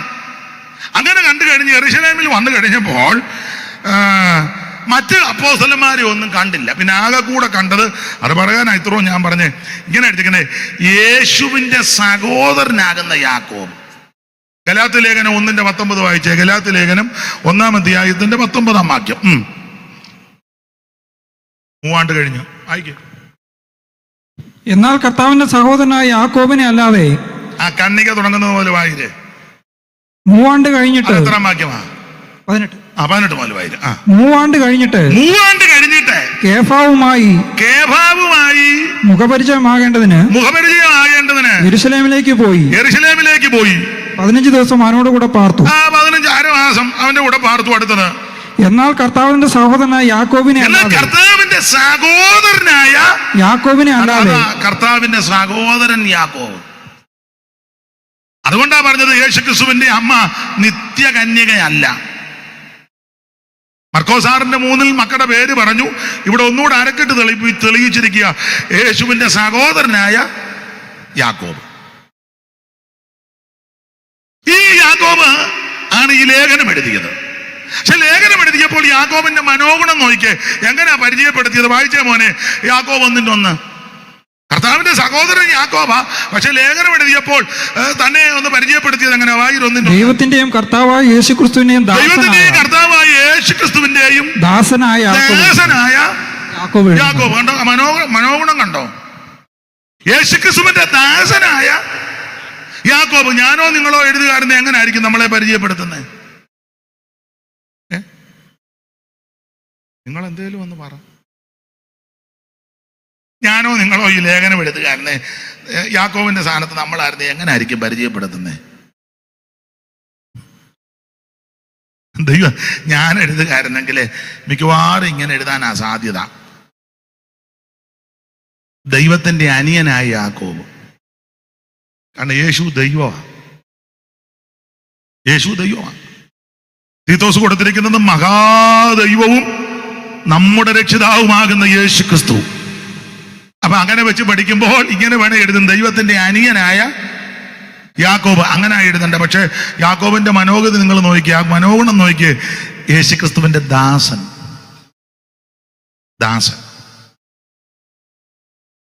ഇനി ഈ വേദപുസ്തകം പഠിക്കുമ്പോൾ കർത്താവിന്റെ ഈ സഹോദരന്മാരാരും യേശുക്രിസ്തു ജീവിച്ചിരുന്നപ്പോൾ യേശുവിൽ വിശ്വസിച്ചില്ല. അതിന് കാരണം, ഒരു വീട്ടിലാ പാർക്കുന്ന, ഒരു പാത്രത്തിൽ കടിക്കുന്നു, നാടൻ രീതി പറയുക, ഒരു വായിൽ കിടന്നുറങ്ങുന്നു, ഒരു വീട്ടിൽ പാർക്കുന്നു, ചിരിച്ചും രസിച്ചും ജീവിക്കുക. അതുകൊണ്ട് ഇവരാരും, സഹോദരന്മാരാരും യേശുവിൽ വിശ്വസിച്ചില്ല. യേശു ദൈവമാണെന്നും വിശ്വസിച്ചില്ല. യോഹന്നാന്റെ സുവിശേഷം 7-ാം അധ്യായത്തിന്റെ 3-4 മുതൽ വായിച്ചേ. പ്രസിദ്ധനാകുവാൻ ആഗ്രഹിക്കുന്നവൻ ആരും രഹസ്യത്തിലൊന്നും ചെയ്യുന്നില്ലല്ലോ. നീ ഇത് ചെയ്യുന്നുവെങ്കിൽ ലോകത്തിന് നിന്നെ തന്നെ വെളിപ്പെടുത്തുക എന്ന് പറഞ്ഞു. അവന്റെ സഹോദരന്മാരും അവനിൽ വിശ്വസിച്ചില്ല. യാക്കോബ്, യോസേ, യൂദാ, ശിമോൻ ഇവരാരും വിശ്വസിച്ചില്ല. ഒരു വീട്ടിലാ ജീവിക്കുന്നത്, ഒന്നിച്ചാ പാർക്കുന്നത്. എന്റെ ഭാഷയാണ്. ഒരു പാത്രത്തിൽ കടിക്കുന്നു, ഒന്നിച്ച് കിടന്നുറങ്ങുന്നു ഒരു വീട്ടിൽ. അതുകൊണ്ട് ഇവരാരും യേശുവിൽ വിശ്വസിച്ചില്ല. യേശു ദൈവമാണെന്നും വിശ്വസിക്കുന്നില്ല, ദൈവപുത്രനാണെന്ന് അംഗീകരിക്കുന്നുമില്ല. നമ്മുടെ അമ്മ പ്രസവിച്ചു, ഇനി അമ്മ എങ്ങനെ പ്രസവിച്ചെന്നൊന്നും നമ്മളിപ്പം ചകയാനൊന്നും. നമ്മുടെ അമ്മയല്ലേ, നമ്മളെ ചകയാൻ പോയ അമ്മയ്ക്ക് പിന്നെ അവര് പറഞ്ഞെന്നല്ല, നമ്മളതിനപ്പുറം പറഞ്ഞു വെച്ചിരിക്കും. സ്തോത്രം. അതുകൊണ്ട് ഈ സഹോദരന്മാരാരും യേശുവിൽ വിശ്വസിച്ചില്ല. എന്നാൽ വേദപുസ്തകം പഠിക്കുമ്പോൾ നമ്മുടെ കർത്താവാകുന്ന യേശു ക്രിസ്തു പൗലോസ് തെളിയിച്ചതുപോലെ തിരുവെഴുത്തിൻ പ്രകാരം അവിടുന്ന് ജനിച്ചു, തിരുവെഴുത്ത് പറഞ്ഞതുപോലെ അവിടുന്ന് ജീവിച്ചു, തിരുവെഴുത്ത് പറഞ്ഞതുപോലെ അവിടുന്ന് മരിച്ചു, തിരുവെഴുത്ത് പറഞ്ഞതുപോലെ അവിടുത്തെ അടക്കി, തിരുവെഴുത്ത് പറഞ്ഞതുപോലെ യേശു ഉയർത്തു, തന്റെ ശിഷ്യവൃന്ദങ്ങൾക്കെല്ലാം പ്രത്യക്ഷപ്പെട്ടു. കൊരിന്ത്യ ലേഖനം 15-ാം അധ്യായത്തിൽ വിഷയം തെളിയിക്കാൻ വേണ്ടി ആദ്യം കേഫാവിനെന്നാ കൊടുത്തേക്കുന്നത്. പക്ഷെ ആദ്യം മറിയയ്ക്കാ പ്രത്യക്ഷപ്പെട്ടെ. പക്ഷെ ഒരു വിഷയം തെളിയിക്കാൻ വേണ്ടി പൗലോസ് അവിടെ കേഫാവെന്നാ കൊടുത്തിരിക്കുന്നത്. 3-ാം വാക്യം മുതൽ വായിച്ചേ. കൊരിന്ത്യർക്ക് എഴുതിയ 1-ാം ലേഖനം 15-ാം അധ്യായത്തിന്റെ 4 മുതൽ വായിച്ചോ. ഇനി എല്ലാം വായിച്ചു, പിന്നെ സമയം പോകുന്നു.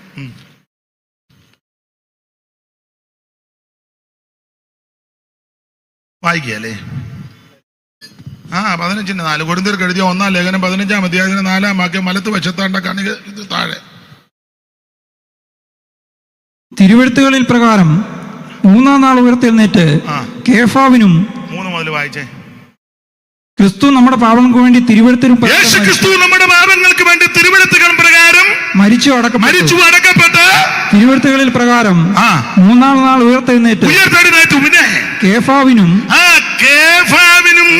പിന്നെ 12 പ്രത്യക്ഷനായി പിന്നെ എന്നിങ്ങനെ ഞാൻ ഗ്രഹിച്ചത് തന്നെ നിങ്ങൾക്ക് ആദ്യമായി ഏൽപ്പിച്ചു തന്നുവല്ലോ. ആയിക്കോട്ടെ, വായിച്ചു കൊടുത്തത്. അനന്തരം അവൻ 500-ലധികം സഹോദരന്മാർക്ക് ഒരുമിച്ച് പ്രത്യക്ഷനായി. അവര് മിക്കവാറും ഇന്നുവരെ ജീവനോട് അടുത്തത്. ചിലരോ ദേഹോപരം നിദ്ര പ്രാപിച്ചിരിക്കുന്നു. അനന്തരം അവൻ യാക്കോബിനും പിന്നെ അപ്പോസ്തലന്മാർക്കും എല്ലാവർക്കും പ്രത്യക്ഷനായി. എല്ലാവർക്കും ഒടുവിൽ അകാലപ്രജ പോലെയുള്ള എനിക്കും പ്രത്യക്ഷനായി. അവിടുത്തെ ഒരു പദം നിങ്ങൾ ശ്രദ്ധിച്ചോ? മേദിയനുയായികൾക്കും പ്രത്യക്ഷനായി പ്രിയദിന മോദി. മേദിയനുയായികൾക്കും പ്രത്യക്ഷനായി പ്രിയദിന മോദി. ഉയർത്തെഴുന്നേറ്റൊരു വാർത്ത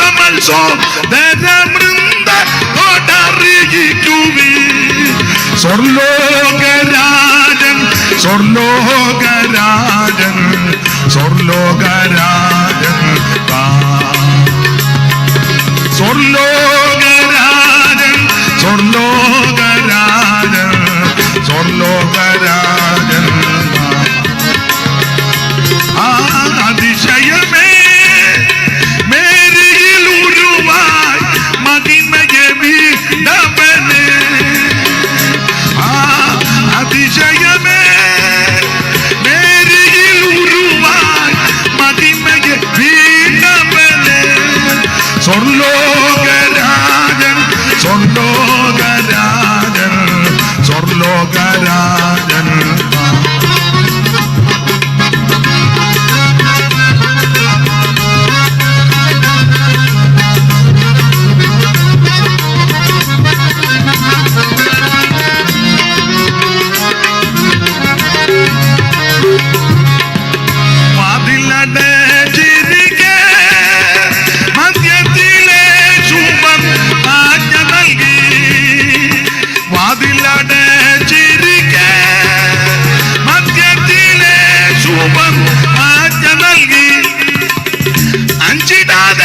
നിങ്ങൾ ധൈര്യപ്പെട്ടിടുവിൻ എന്ന് ഞാൻ കൂടെയുണ്ട്.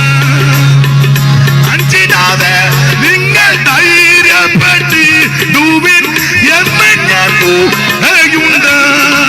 സ്വർലോകരാജൻ സ്വർലോകരാജൻ സ്വർലോകരാജൻ സ്വർലോകരാജൻ സ്വർലോകരാജൻ സ്വർലോകരാജൻ.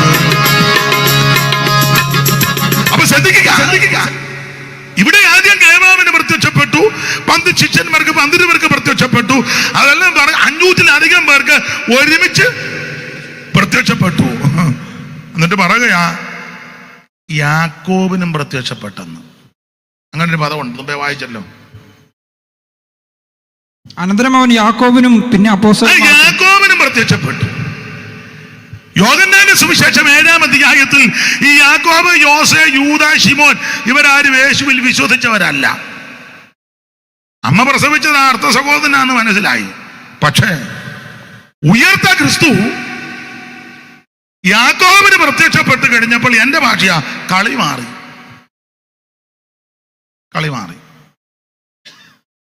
യാക്കോബ് വന്ന് യോസയോടും യൂദായോടും ശിമോനോടും പറഞ്ഞു, നമ്മൾ ഉദ്ദേശിച്ച ആളല്ലെന്ന് പറഞ്ഞു. Praise the Lord. അവിടുന്ന് ദൈവമാ, എനിക്ക് പ്രത്യക്ഷപ്പെട്ടു. അവിടുന്ന് സത്യദൈവമാ, അവിടുന്ന് നിത്യദൈവമാ, അവിടുന്ന് ഏക ദൈവമാ, അവിടുന്ന് സാക്ഷാൽ ദൈവമാ, എനിക്ക് പ്രത്യക്ഷപ്പെട്ടു. ഞാൻ ഈ ദിവസങ്ങളിൽ മിക്ക ഇടങ്ങളിലും പറയാറുണ്ട്, എൻ്റെ പ്രിയരെ, സ്തോത്രം, യേശു ക്രിസ്തു ഒന്ന് പ്രത്യക്ഷപ്പെടട്ടെ പലർക്കും. ജനപ്രതിനിധികൾക്കൊക്കെ യേശു ഒന്ന് പ്രത്യക്ഷപ്പെടട്ടെ. എൻ്റെ ആഗ്രഹമാകട്ടെ, എൻ്റെ ആഗ്രഹം. ബഹുമാനപ്പെട്ട മുഖ്യമന്ത്രിക്ക് യേശു ഒന്ന് പ്രത്യക്ഷപ്പെടട്ടെ. MLA മാർക്കും MP മാർക്കും എല്ലാം യേശു ഒന്ന് പ്രത്യക്ഷപ്പെടട്ടെ.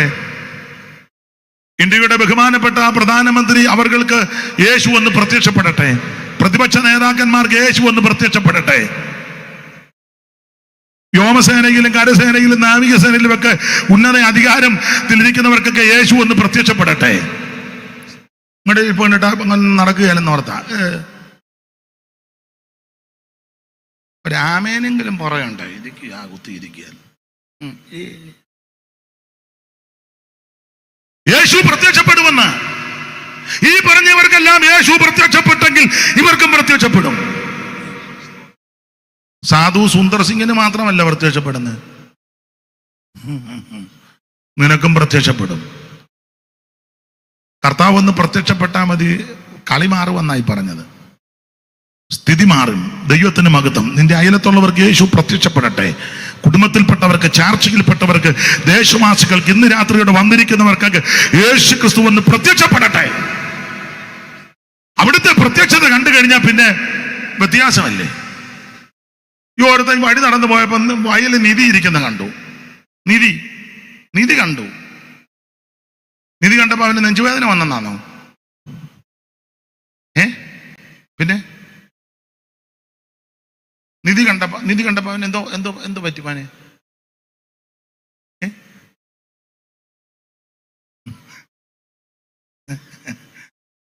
ചോദിച്ചാൽ നാളെ വന്നില്ല അല്ലേ? അനാവശ്യമൊന്നും ചോദിച്ചാൽ കാര്യമല്ലേ? അവന് നിധി കണ്ടു കഴിഞ്ഞപ്പം നെഞ്ചുവേദന വന്നെന്നല്ല, അവിടെ ഒരു പദമുണ്ട്, അവൻ സന്തോഷിച്ചു. തിരിച്ച് വീട്ടിലോട്ട് വന്ന് എന്റെ ഭാഷയിലാ കൊണ്ടാടുന്നതല്ല, അന്നേരം വിറ്റു വിറ്റേച്ച് പോയി ആ നിധി ഇരുന്ന സ്ഥലം. എന്റെ ഭാഷ പറഞ്ഞ നിധി കണ്ടു കഴിഞ്ഞപ്പോൾ മട്ടുമാറി. അവൻ ഇവിടെ വന്ന് കിട്ടിയ വിലക്ക് വിറ്റു. ബാർഗെയിൻ ചെയ്തില്ലെന്നാ പറഞ്ഞ എൻ്റെ അർത്ഥം. ഞാൻ നിങ്ങൾ വന്ന് വിൽക്കും, പക്ഷെ ഇങ്ങനെ ബാർഗെയിൻ ചെയ്ത് ഇച്ചിരൂടെ തരാമോ നോക്ക്, ഞാൻ വെയിറ്റ് ചെയ്യാം. അവൻ വെയിറ്റ് ചെയ്തില്ല, അന്നേരം അത് വിറ്റേച്ച് ആ നല്ല ഉപനിധിയെ.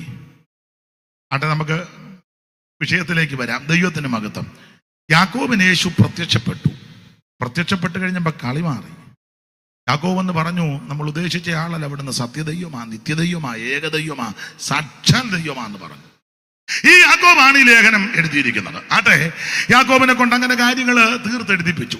ഓർപ്പിച്ചല്ലോ, ഈ യാക്കോബിന്റെ ലേഖനത്തിൽ 5 അധ്യായം. 5 അധ്യായത്തിൽ പ്രധാനമായിട്ട് 5 വിഷയം. അതാ മുമ്പേ വായിച്ച വാക്യം. 1-ാം അധ്യായത്തിൽ പരീക്ഷ, 2-ാം അധ്യായത്തിലേക്ക് വരുമ്പോൾ പ്രവൃത്തിക്ക് ഊന്നൽ കൊടുക്കുന്നു, 3-ാം അധ്യായത്തിൽ നാവിന് നിയന്ത്രണം, 4-ാം അധ്യായത്തിൽ ആത്മീക പോരാട്ടം, 5-ാം അധ്യായത്തിൽ യേശു ക്രിസ്തുവിന്റെ പ്രത്യക്ഷത. കമ്പിവാചകം പോലെ ചില കാര്യങ്ങൾ ചിന്തിക്കുക. 1-ാം അധ്യായത്തിലെ വിഷയം പരീക്ഷയെ സംബന്ധിച്ച 1:12. ദൈവദാസനെ ഒന്നുകൂടെ വായിച്ചോ. 1:12 വായിച്ചേ. പരീക്ഷ സഹിക്കുന്ന മനുഷ്യൻ ഭാഗ്യവാൻ. പരീക്ഷ സഹിക്കുന്ന മനുഷ്യൻ ഭാഗ്യവാൻ. അവൻ കൊള്ളാവുന്നവനായി തെളിഞ്ഞ ശേഷം. എന്ന് പറഞ്ഞാൽ ദൈവമക്കളെ, ഒരു കാര്യം ഇന്ന് രാത്രി കൂടപ്പെട്ട ദൈവകുഞ്ഞുങ്ങളോട് പറയാ, പരീക്ഷകൾ വരുമ്പോൾ ഒഴിഞ്ഞു മാറാനും വരാതിരിക്കാനുമല്ല പ്രാർത്ഥിക്കേണ്ടത്, പരീക്ഷ സഹിക്കണം. അതെന്തിനാ പരീക്ഷ ചോദിക്കുന്നത്? പരീക്ഷ കഴിയുമ്പോഴാ നീ എങ്ങനെയാണ് തെളിഞ്ഞു വരുന്നത്. പരീക്ഷകളിൽ കൂടി കടന്നു പോകുമ്പോഴാ നീ ശരിയാണോ, ആമൻ തെറ്റാണോ, ദൈവപൈതലാണോ, ആമൻ ഭക്തനാണോ, അഭക്തനാണോ, ദൈവകൃപയുണ്ടോ എന്നൊക്കെ തെളിഞ്ഞു വരുന്നത് പരീക്ഷയിൽ കൂടി പോകുമ്പോഴാണ്. ഒരു കുഴപ്പമില്ലാത്തപ്പൊക്കെ നമുക്ക് അദ്വൈതമൊക്കെ പറയാം, വകുപ്പൊക്കെ പറയാം. ഇപ്പൊ ഞാൻ എന്നെയും കൂടെ പ്രതിയാക്കി പറയാം, വിശ്വാസിയോട് പറയാം യേശു സൗഖ്യമാക്കും ഇന്ന് രാത്രി, റൈറ്റ് നൗ. അങ്ങനെയൊക്കെ ചാടുന്ന ആൾക്കാരുണ്ട്. പെമ്പളൊക്കെ അസുഖം വന്നപ്പോഴോ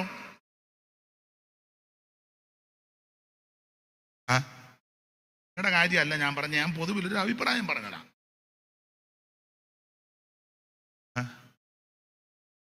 പാവം പിടിച്ച മേരിയാൻ തങ്കയെല്ലാം നമുക്ക് ഇളക്കാം. പാവം പിടിച്ച തങ്ക ഉടനെ ഓരോ എല്ലാം ഇട്ട് ഇളക്കി ഊറി, ഇത് നല്ലതാ. നമ്മൾ പറയത്തില്ല വലിയ സാന്നിധ്യമായിരുന്നു പാവത്തങ്ങളായിട്ട്. അല്ല നല്ലതാ, അത് നമ്മുടെ ജീവിതത്തിൽ വരുമ്പോൾ തെളിയിച്ചു കൊടുക്കണം. സ്തോത്രം. എല്ലാ വിഷയം ഉദാഹരണം പറഞ്ഞതേ ഉള്ളൂ. വിശ്വാസിയോട് പറയാം സ്തോത്രം, ആരോട് പിണങ്ങരുത്, സ്നേഹിക്കണം. പറയുന്ന പുള്ളി അപ്പുറത്തുകാരുമായിട്ട് വേണ്ടിയിട്ട് എത്ര വർഷമായി? വർഷങ്ങളെന്നേ പറഞ്ഞോളൂ, എത്ര വർഷമായി എന്നൂടെ പറയണം. ദൈവത്തിന് മഹത്വം. പ്രസംഗിക്കുമ്പോൾ നമുക്ക് പറയാം മനുഷ്യനിൽ ആശ്രയിക്കുന്നതിനേക്കാൾ ഇത് കടിയേച്ച് പറയാം. ഉച്ച കഴിഞ്ഞ് ഞങ്ങള് പഞ്ചായത്ത് മെമ്പറേയും MLA ഒന്ന് കാണാൻ പോകുന്നുണ്ടെന്ന്. 12:30 വരെ പ്രസംഗിച്ച എന്നെ എല്ലാവർക്കും ഒരു പരുവക്കേട് പോലിരിക്കുന്നേ. ഞാൻ എന്നെ കൂടെ പ്രതിയാക്കി പറയുക, ജീവിതത്തിൽ തെളിയിച്ചങ്ങോട്ട് കൊടുക്കണം, തെളിയിച്ചു കൊടുക്കണം.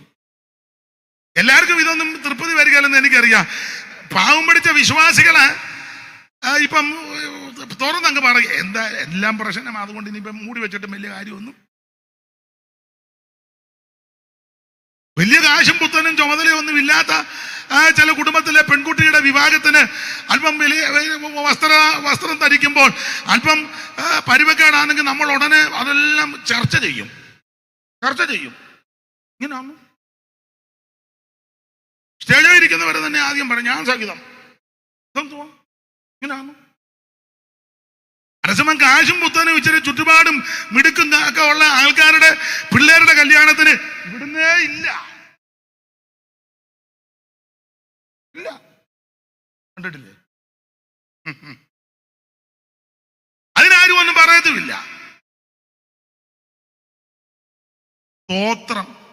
എന്നെ എല്ലാവർക്കും ഒരു മലയിടിഞ്ഞതുപോലെ ഇരിക്കുന്നത്. നമ്മുടെ ജീവിതത്തിൽ വരെ തെളിയിച്ചു കൊടുക്കണം. അപ്പോൾ ഇവിടെ നമ്മുടെ വിഷയത്തിൽ വരാം. യാക്കോബ് പറയാ പരീക്ഷ സഹിക്കുന്ന മനുഷ്യൻ ഭാഗ്യവാൻ. പരീക്ഷ സഹിക്കണം. പരീക്ഷ വരാതിരിക്കാനല്ല പ്രാർത്ഥിക്കേണ്ടത്, പരീക്ഷ സഹിക്കണം. എന്തുവാ? പരീക്ഷ കഴിയുമ്പോഴാ നീ ആളെങ്ങനാന്ന് തെളിയുന്നത്. അബ്രഹാമിനെ ഒരിക്കൽ പരീക്ഷിച്ചു. ഏകജാതനെ അവൻ അർപ്പിക്കണം. അബ്രഹാം പരീക്ഷയെ ജയിച്ചു. അതിരാവിലെ എഴുന്നേറ്റ് പൈതലിനെയും കൂട്ടിക്കൊണ്ട് പോകുക ദൈവം പറഞ്ഞ സ്ഥലത്തേക്ക്. നിങ്ങൾക്ക് ആ ഭാഗം അറിയാം. അങ്ങനെ യാത്ര ദൂരെ വെച്ച് സ്ഥലം കണ്ടു. സ്ഥലം കൊണ്ടുവന്നെ അബ്രഹാം ബാലിക്കാരോട് പറഞ്ഞു, നിങ്ങൾ ഈ കഴുതയുമായിട്ട് ഇവിടെ ഇരിക്കണം, ഞാനും ബാലനും അവിടത്തോളം ചെന്ന് ആരാധന കഴിച്ച് മടങ്ങി വരും. ഓടിച്ചു പറയാം. അവിടെ ചെന്ന് ആരാധന കഴിച്ചു. യാഗപീഠം അടുക്കി ഇസ്ഹാക്കിനെ കയ്യും കാലും കെട്ടിക്കിടത്തി. അബ്രഹാം ഇസ്ഹാക്കിനെ എൻ്റെ ഭാഷയെ കണ്ടിക്കാൻ കത്തിയെടുത്തപ്പോഴേ കർത്താവ് പറഞ്ഞു അവറാച്ച കണ്ടിക്കരുതെന്ന് പറഞ്ഞു. കത്തിയെടുത്തപ്പോഴേ കർത്താവിന് മനസ്സിലായി അവറാച്ചൻ കണ്ടിക്കും. പൂർണ്ണ സമർപ്പണത്തിലാണ് നിൽക്കുന്നത്. നമ്മൾ കത്തിയെടുത്ത് ഇങ്ങനെ ആക്ഷൻ കാണിച്ച് നിൽക്കുക എത്രയോ നാളായിട്ട്. ഹല്ലേലൂയ. കർത്താവിനറിയാം ഇവൻ വെട്ടത്തൊന്നുമില്ല, ഉമ്മ ഇങ്ങനെ വീശുന്നു. ഇവൻ ഉമ്മാ വീശുക. കർത്താവിന് മനസ്സിലായി അവറാച്ചനെ വിളിച്ചില്ലേ, അവറാച്ചൻ ഇപ്പൊ കണ്ടിക്കും. അതുകൊണ്ടാ പറഞ്ഞ അബ്രാമേ ബാലന്റെ മേ കൈവക്കൽ. നോക്കിയപ്പോ ഒരു ആട്ടിൻകുട്ടിയെ ഇസഹാക്കിന് പകരമായിട്ട് കൊണ്ട് യാഗം കഴിച്ചു. ഞാനിങ്ങനെ പറയാറുണ്ട്, യാഗം കഴിച്ചേച്ച് അബ്രഹാം ഇസഹാക്കുമായിട്ട് തിരിച്ചു പോന്നു. ആട്ടിൻകുട്ടിയെ യാഗം കഴിച്ചു. പക്ഷെ ഈ വിഷയം യാഗമായിട്ട് ദൈവം അംഗീകരിച്ചു. എബ്രായ ലേഖനം 11-ാം അധ്യായത്തിന്റെ 17 മുതൽ താഴോട്ട് പഠിക്കുമ്പോൾ അബ്രഹാം ഇസഹാക്കിനെ യാഗം അർപ്പിച്ചു എന്ന് അവിടെ കൊടുത്തിരിക്കുന്നത് വായിച്ച് 11-ാം അധ്യായത്തിന്റെ 17-ാം വാക്യം. എബ്രായ ലേഖനം 11-ാം അധ്യായത്തിന്റെ 17 വലത്തുവശത്തെ കണ്ണിക തുടങ്ങുന്നത്. വിശ്വാസത്താൽ അബ്രഹാം താൻ പരീക്ഷിക്കപ്പെട്ടപ്പോൾ ഇസഹാക്കിനെ യാഗം അർപ്പിച്ചു. കണ്ടോ? അർപ്പിച്ചു. ഉൽപ്പത്തി പുസ്തകത്തിൽ ഇസഹാക്കിനെ അർപ്പിച്ചില്ല, ഒരാട്ടിൻകുട്ടീനെ അർപ്പിച്ചു. പക്ഷേ ഈ വിഷയം യാഗമായിട്ട് സ്വർഗം അംഗീകരിച്ചു. കാരണം യാഗം കഴിക്കാൻ ചെന്ന് എന്നെ മനസ്സ് നോക്കിയപ്പോൾ പൂർണ്ണ മനസ്സാണ്, പൂർണ്ണ സമർപ്പണമാണ്. അതുകൊണ്ട് ദൈവം അംഗീകരിച്ചു. മനസ്സാ ദൈവം നോക്കുന്നു. അടുത്ത വർഷം വായിച്ചേ, ഒന്നുകൂടെ അർപ്പിച്ചെന്നുണ്ട്. ഇസ്ഹാക്കിൽ നിന്ന് ജനിക്കുന്നവൻ നിന്റെ സന്തതി എന്ന് വിളിക്കപ്പെടുമെന്ന് അരുളപ്പാട് ലഭിച്ചു. വാഗ്ദത്തങ്ങളെ കൈക്കൊണ്ടവൻ തന്റെ ഏകജാതനെ അർപ്പിച്ചു. 2 പ്രാവശ്യം എഴുതി അർപ്പിച്ചെന്ന്. അബ്രഹാം ഇസഹാക്കിനെ യാഗം അർപ്പിക്കുമ്പോൾ അബ്രഹാമിന്റെ വിശ്വാസം എന്തുവാന്ന് അടുത്ത വാക്യം വായിര്. മരിച്ചവരുടെ ഇടയിൽ നിന്ന് നിന്ന് ഉയർപ്പിപ്പാൻ ദൈവശക്തനും വേണ്ടി എന്ന് പറഞ്ഞാൽ അബ്രഹാം, ഞാൻ മനസ്സിലാകുന്ന ഭാഷ നിങ്ങൾക്കറിയാം എങ്കിലും ഒന്ന് ആവർത്തിക്കുക. അബ്രഹാം ഇസ്ഹാക്കിനെ യാഗം കഴിക്കാൻ കൊണ്ടുപോയപ്പോൾ അബ്രഹാമിന്റെ വിശ്വാസം, ഞാൻ എന്റെ പയ്യനെ കൊണ്ടുവന്ന് കയ്യും കാലും കെട്ടി യാഗപീഠത്തിന്റെ മുകളിൽ കിടത്തി മൂർച്ചയുള്ള കത്തുകൊണ്ട് ഇവനെ കണ്ടിച്ച് ഇവൻ തുണ്ടം തുണ്ടമായി നുറുക്കപ്പെട്ട് കഴിയുമ്പോൾ തീ കത്തും. അങ്ങനെ തീ കത്തിച്ച് ഇവൻ കത്തിച്ചാമ്പലാകി ഏതാണ്ട് 2 മണിക്കൂർ ആ ഒരു ഹോമയാഗം ദഹിച്ചു തീരാനെന്നാ കണക്ക് പറയുന്നത്. ആയിക്കോട്ടെ, ആ 2 മണിക്കൂറിലെ 2.5 അല്ലെ എത്ര നേരമാട്ടെ, ഈ സമയം കൊണ്ട് ഇത് കത്തിച്ചാമ്പലായി. എന്റെ പൈതൽ ഇസ്ഹാക്ക് ഒരു പിടി ചേരമായി കിടന്നാൽ ഈ ചേരത്തിൽ നിന്നും ഇവനെ ഉയർപ്പിക്കുവാൻ എന്റെ ദൈവം വിശ്വസ്തൻ. ഇന്ന് രാത്രി ദൈവപൈതലെ, മരിച്ചവരെ ഉയർപ്പിക്കുവാൻ യേശു വിശ്വസ്തൻ. നിന്റെ പ്രശ്നങ്ങൾക്ക് പരിഹാരം തരുവാൻ യേശു വിശ്വസ്തൻ. നാറ്റം വെച്ച വിഷയത്തിന് സുഗന്ധം പരത്തുവാൻ യേശു വിശ്വസ്തൻ. ഇന്ന് രാത്രിയിൽ നിരാശയോടെ, ഭാരത്തോടെ, വേദനയോടെ, മനോദുഃഖത്തോടെ ആരെങ്കിലും എന്നെ കേൾക്കുന്നെങ്കിൽ നിന്റെ പ്രശ്നങ്ങൾക്ക് പരിഹാരം വരുത്തുവാൻ യേശു വിശ്വസ്തൻ. മരിച്ചവരെ ഉയർപ്പിക്കുവാൻ ദൈവം വിശ്വസ്തൻ. അടുത്ത പദം, അവരുടെ ഇടയിൽ നിന്ന് എഴുന്നേറ്റവനെ പോലെ ഇസ്ഹാക്കിനെ കൊണ്ടുവന്ന അടുത്ത വാക്യമായിര്. അവരുടെ ഇടയിൽ നിന്ന് എഴുന്നേറ്റവനെ പോലെ അവനെ തിരികെ പ്രാപിക്കുകയും ചെയ്തു എന്ന് പറഞ്ഞാൽ, ഒറ്റ വാക്യം പറഞ്ഞാൽ ഇസ്ഹാക്കിനെ യാഗം അർപ്പിച്ചു, മരിച്ചു, അടക്കി, ഉയർത്ത ഇസ്ഹാക്കിനെയും കൊണ്ട് അബ്രഹാം തിരിച്ചു വന്നു. ദൈവത്തിന്റെ മഹത്വം. ഇതൊരു നിഴലാ. ഉൽപ്പത്തി പുസ്തകം അല്ലെ പഴയ നിയമവും പുതിയ നിയമവും പ്രതിരൂപ സ്വരൂപങ്ങളാണ്, നിഴലും പൊരുളുമാണ്. സാധാരണ വ്യാഖ്യാനിക്കുന്നത് ദൈവദാസന്മാർക്കറിയാം. അബ്രഹാം പിതാവായി ദൈവത്തിന്റെ നിഴലായിട്ട് നിൽക്കുന്നു, ഇസ്ഹാക്ക് യേശുക്രിസ്തുവിന്റെ നിഴലായിട്ട് നിൽക്കുന്നു, റിബേക്ക ദൈവസഭയ്ക്ക് നിഴലായിട്ട് നിൽക്കുന്നു, എലയാസർ പരിശുദ്ധാത്മാവിന്റെ നിഴലായിട്ടൊക്കെ പഠിപ്പിക്കുന്നത്. വലിയ തെറ്റില്ല. കണ്ടമാനം വ്യാഖ്യാനിക്കാൻ പോകുമ്പോൾ ആ കുഴയെന്ന്. അപ്പൊ അങ്ങനെ ഒന്ന് ചിന്തിച്ചാൽ, ഇസ്ഹാക്കിനെ യാഗം അർപ്പിക്കുന്നത് 22 അല്ലയോ? 22 അല്ലേ? ഉൽപ്പത്തി 22. ഇസ്ഹാക്കിന്റെ കല്യാണം എത്ര അധ്യായത്തിലാണ്? അങ്കച്ചൻ മാഷ് പറഞ്ഞു ഇസ്ഹാക്കിന്റെ കല്യാണം. അവരോട് ചോദിക്കരുന്ന പുള്ളി പറഞ്ഞു, കല്യാണമായതുകൊണ്ട് അവർക്ക് ഇഷ്ടം വരും. കല്യാണം എത്ര അധ്യായത്തിൽ കഴിച്ചായിരുന്നോ കല്യാണം?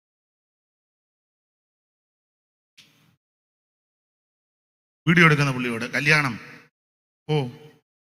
എന്നാ വേണ്ട, പിന്നെ അതിലെ വേറെ കൃത്രിമം വല്ലതും ഉണ്ടാക്കി വെച്ചെങ്കിൽ പിന്നെ. അപ്പോൾ ഇസ്ഹാക്കിന്റെ കല്യാണം എത്ര അധ്യായത്തിലാ? 24. ഇസ്ഹാക്കിന്റെ യാഗം അർപ്പിക്കുന്നത് 22, ഇസ്ഹാക്കിന്റെ കല്യാണം 24. ഇതിനിടയ്ക്ക് ഒരു അധ്യായം 23. ഇസ്ഹാക്കിന്റെ അമ്മ അബ്രഹാമിന്റെ ഭാര്യയുടെ മരണം, സാറായി. 127 വയസ്സുള്ള സാറായി മരിക്കുന്നു. അപ്പൊ ഇങ്ങനെ ചിന്തിക്കണം. ഇസ്ഹാക്ക് മരിച്ചത് 22. ഉയർത്ത ഇസ്ഹാക്കിനെ കൊണ്ട് അബ്രഹാം വന്നു. കല്യാണം 24. അങ്ങനെയാണെങ്കിൽ ഇടയ്ക്കൊരു കാര്യം പറയാം. 23 മരിച്ചു, അടക്കപ്പെട്ടു, ഉയർത്ത ഇസ്ഹാക്കിനെ കൊണ്ടുവന്നു. അധികം താമസിക്കാതെ ഇസ്ഹാക്കിന്റെ കല്യാണമാണ്. കാൽവറിയിൽ യേശു നമുക്ക് വേണ്ടി മരിച്ചു. ഒറ്റവാക്കി പറയാം, അധികം താമസിക്കാതെ തിരുസഭയെ വേളി കഴിക്കും. ദൈവത്തിന്റെ കണക്കും പ്രകാരം വരുമ്പം അധികം ഒന്നും താമസമില്ല. ദൈവത്തിന് മഹത്വം. 22 ഇസ്ഹാക്ക് മരിച്ചു. ഉയർത്ത ഇസ്ഹാക്കിനെ കൊണ്ട് വരുമ്പോൾ അബ്രഹാം കേൾക്കുന്ന ഒരു വാർത്ത ഇതാ, നല്ല വാർത്തയാ. റിബേക്ക അവിടെ ജനിച്ചെന്ന്. ആ 22-ാം അധ്യായത്തിന്റെ ഒടുവിൽ ഒരു കണ്ണികയുണ്ടല്ലോ മോനെ, അത് 22-ാം വാക്യമാണോ? 23-ന്റെ നേരെ മേളിൽ ഒരു കണ്ണികയുണ്ട്. ആ കണ്ണിക ഒന്ന് വായിച്ചേ. അനന്തരം മിൽക്കായും നിന്റെ മിൽക്കയും തന്റെ സഹോദരനായ നാഗോറിന് മക്കളെ പ്രസവിച്ചുവെന്ന് എന്ന് അബ്രഹാമിന് വർത്തമാനം കിട്ടി. ഇസ്ഹാക്ക് മരിച്ചു, അടക്കപ്പെട്ടു, ഉയർത്ത ഇസ്ഹാക്കിനെ കൊണ്ട് വരുമ്പോൾ അബ്രഹാം കേൾക്കുന്ന വാർത്ത ഏതാ? നാഗോറിന് മിൽക്ക മക്കളെ പ്രസവിച്ചെന്ന്. അടുത്തത് അവരാരെന്നാൽ ആദിജാതൻ ഊസ്, അവന്റെ ബ്രദർ ബൂസ്, പിന്നെ ആരാമിന്റെ പിതാവ് കെമൂവേല്, പിന്നെ ശേഷത്, ഹസോ, പിൽദാഷ്, ഇദലാഫ്, ബെഥൂവേൽ. അടുത്ത പദം വായിച്ചേ. ബെഥൂവേൽ റിബേക്കായെ ജനിപ്പിച്ചു. ബെഥൂവേൽ റിബേക്കായെ ജനിപ്പിച്ചു. ഉയർത്ത ഇസഹാക്കിനെ കൊണ്ട് ഇങ്ങോട്ട് വരുമ്പോൾ അബ്രഹാം കേൾക്കുന്ന നല്ല വാർത്തയാ, റിബേക്ക ജനിച്ചെന്ന്. കാൽവറിയിൽ യേശു മരിച്ചു. തിരുവെടുത്ത് പറഞ്ഞതുപോലെ 3-ാം ദിവസം ഉയർത്തു. മുമ്പേ വായിച്ചു കേട്ടല്ലോ, അരുമ ശിഷ്യന്മാർക്കെല്ലാം പ്രത്യക്ഷപ്പെട്ടു. ഒടുവിൽ അവരെ കൂട്ടി ബെഥാന്യോളം കൊണ്ടുപോയി അന്ത്യകൽപ്പന കൊടുത്തു. മത്തായി 28, മർക്കോസ് 16, ലൂക്കോസ് 24, അപ്പോസ്തലപ്രവൃത്തി 1. അന്ത്യകൽപ്പന കൊടുത്ത് എന്നോട് കേട്ട പിതാവിന്റെ വാഗ്ദത്തത്തിന് കാത്തിരിക്കണം, യെരൂശലേം വിട്ടു പോകരുത്. അവിടുന്ന് പോയി അധികം താമസിക്കാതെ ആമൻ സ്തോത്രം ആമൻ സഭ രൂപപ്പെടുക. സഭ ഇടയ്ക്കൊരു കാര്യം കൂടെ പറയാം. 1-ാം അധ്യായത്തിൽ സഭയെന്നൊന്നും പറയുന്നില്ല, സംഘം എന്നാ കൊടുത്തേക്കുന്നത്. 120 പേര് കൂടുന്ന സംഘം. അപ്പോസ്തലപ്രവൃത്തി 1-ൽ 120 പേര് കൂടുന്ന സംഘം. അതിന് ഒരു ചിന്ത പറയാം, പ്രത്യക്ഷപ്പെട്ടത് 500-ലധികം പേർക്ക് ഒന്നിച്ച്, പക്ഷെ കാത്തിരിക്കാൻ 120 ഉള്ളൂ. എല്ലാവരും സാക്ഷിയൊക്കെ പറയും, യേശു എനിക്ക് പ്രത്യക്ഷപ്പെട്ടു, ഹല്ലേലൂയ, ജീസസ് ജീസസ്. വണ്ടി മേടിക്കാനും വീട് വെക്കാനും മത്ത് മേടിക്കാനും രോഗം മാറാനും ഒക്കെ ജീസസ് വെക്കുക. യേശു യേശു യേശു, നന്ദി. ഇതൊക്കെ നല്ല കാര്യം. പ്രത്യക്ഷപ്പെട്ടു 500-ലധികം പേർക്ക് ഒന്നിച്ച് പ്രത്യക്ഷപ്പെട്ടു. പക്ഷെ പ്രമാണപ്രകാരം കാത്തിരിക്കാൻ ഉള്ളത് 120. അന്നും അങ്ങനെ ഇന്നും അങ്ങനെ. ആളൊക്കെ ഇഷ്ടം പോലെ ഉണ്ട്. നേരത്തെ ചെന്നില്ല, സീറ്റ് കെട്ടുകയില്ല, വണ്ടി ഉണ്ട്, പാർക്കിംഗ് ഏരിയ കുറവാ, നേരത്തെ പോകണം, ഭയങ്കര എന്തുവാ ഓരോ ഭാഷകളുണ്ട്, എന്ന് എനിക്കറിയാൻ മേല. മെഗാ അങ്ങനല്ലേ, മെഗാ. നല്ല മെഗായൊക്കെ നല്ലതാ. സ്തോത്രം. 500-ലധികം പേർക്ക് ഒരുമിച്ച് പ്രത്യക്ഷപ്പെട്ടു. പക്ഷേ മാളിക മുറിയിൽ കാത്തിരിക്കാൻ 120 ഉള്ളൂ. എന്തിനേറെ, ആ 120 പേരുടെ മേൽ അവരെ പറ്റി വായിക്കുന്ന സംഘമെന്ന 1-ാം അധ്യായത്തിൽ സംഘമെന്ന് പറഞ്ഞു. എന്നാൽ 2-ാം അധ്യായത്തിന്റെ 1 മുതൽ താഴോട്ട് പഠിക്കുമ്പോൾ അവൻ പെന്തക്കോസ്ത് നാൾ വന്നപ്പോൾ അവൻ ദൈവത്തിന്റെ പരിശുദ്ധാത്മാവ് പ്രത്യക്ഷപ്പെട്ടു, ഓരോരുത്തന്റെ മേൽ പതിഞ്ഞു. ആത്മാവ് ഉച്ചരിപ്പാൻ നൽകിയതുപോലെ അന്യഭാഷകളിൽ സംസാരിച്ചു തുടങ്ങി. ഇവരെ പറ്റി പിന്നെ പറയുന്നത് സംഘമെന്നല്ല, സഭയാ. കർത്താവ് രക്ഷിക്കപ്പെട്ടവരെ ദിനപ്രതി സഭയോട് ചേർത്തു. ആ സഭ രൂപപ്പെട്ടു. അപ്പോൾ ഇസഹാക്ക് മരിച്ച് ഉയർത്ത ഇസഹാക്കിനെ കൊണ്ട് വരുമ്പോൾ അബ്രഹാം കേൾക്കുന്നത്, ബെഥൂവേലിന്റെ വീട്ടിൽ റിബേക്ക ജനിച്ചു. കാൽവറിയിൽ യേശു മരിച്ചു. അധികം താമസിക്കാതെ കേട്ട വാർത്ത, ഉയർത്ത് കഴിഞ്ഞപ്പോൾ കേട്ട വാർത്ത, ആമൻ മാളിക മുറിയിൽ 120 പേര് കൂടി ആമൻ മണവാട്ടിയാകുന്ന സഭയ്ക്ക് രൂപമുണ്ടായി. അങ്ങനെയെങ്കിൽ എന്നെ കേൾക്കുന്ന പ്രിയരെ, അധികം താമസിക്കാതെ യേശു വരും. എന്തിന്? തിരുസഭയെ ചേർക്കുവാൻ. അതാണ് നമ്മുടെ പ്രത്യാശ. ഓടിച്ചു മുമ്പോട്ട് പോകാം. ഈ പരീക്ഷയെ അബ്രഹാം ജയിച്ചു. 1-ാം അധ്യായത്തിൽ പരീക്ഷകൾ. എന്നെ കേൾക്കുന്ന പ്രിയരെ, വിവിധ പരീക്ഷകൾ നമുക്ക് വരും. പരീക്ഷ വരുമ്പോൾ ക്ഷീണിക്കരുത്, മടുക്കരുത്, തളർന്നു പോകരുത്. പരീക്ഷ സഹിക്കുന്ന മനുഷ്യൻ ഭാഗ്യവാനാ. മൂത്താമ്പാക്കൽ ഉപദേശത്തോട് പണ്ടൊരു യൗവനക്കാരൻ ചെന്ന് ചോദിച്ചു, അപ്പച്ച എല്ലാവരും പറയുന്നത് പരീക്ഷയുണ്ട് പരീക്ഷയുണ്ട് പരീക്ഷയുണ്ട്, അപ്പച്ചൻ പക്വതനും ദൈവകൃപയുള്ള ആണാണല്ലോ, പരീക്ഷ ഉണ്ടോ? ഉടനെ മൂത്താമ്പാക്കൽ ഉപദേശി പറഞ്ഞെന്നാ പറഞ്ഞ, കുഞ്ഞെ പരീക്ഷ ഉണ്ട് ഉണ്ട്. അപ്പൊ അവന് തിരിച്ചു പോയില്ല. അവന് ഭയങ്കര ജിജ്ഞാസയുള്ളവനാ. എന്തിനാ ഫോണടിക്കുന്നത്? അതാരാ? അല്ല, വല്ലം ഞെക്കിയതായിരിക്കും. അതോ ഞാൻ പ്രസംഗം നിർത്താനാണോ?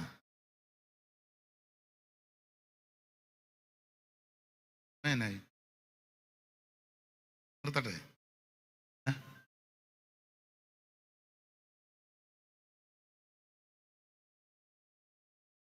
ഞാൻ തന്നെ അവരെ അതിനകത്തിരുത്തി നോക്കുക. അന്നേരം ഓണ. അപ്പൊ ശ്രദ്ധിക്കുക, ഈ ഉപദേശിയോട് ചോദിച്ചു, അപ്പച്ച പരീക്ഷ ഉണ്ടോ പരീക്ഷ ഉണ്ടോ? അവൻ പറഞ്ഞു, പരീക്ഷ ഉണ്ട് മോനെ.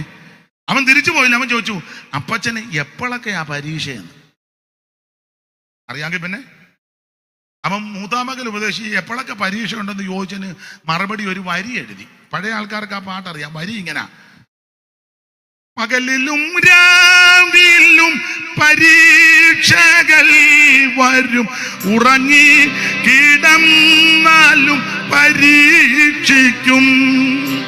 പകലിലും രാവിലും പരീക്ഷകൾ വരും, ഉറങ്ങി കിടന്നാലും പരീക്ഷിക്കും. അപ്പോൾ പകല് പരീക്ഷ വരും, രാത്രി പരീക്ഷ വരും, പിന്നെയോ ഉറങ്ങിക്കിടക്കുമ്പോൾ എങ്ങനെയാ പരീക്ഷിക്കുന്നത്?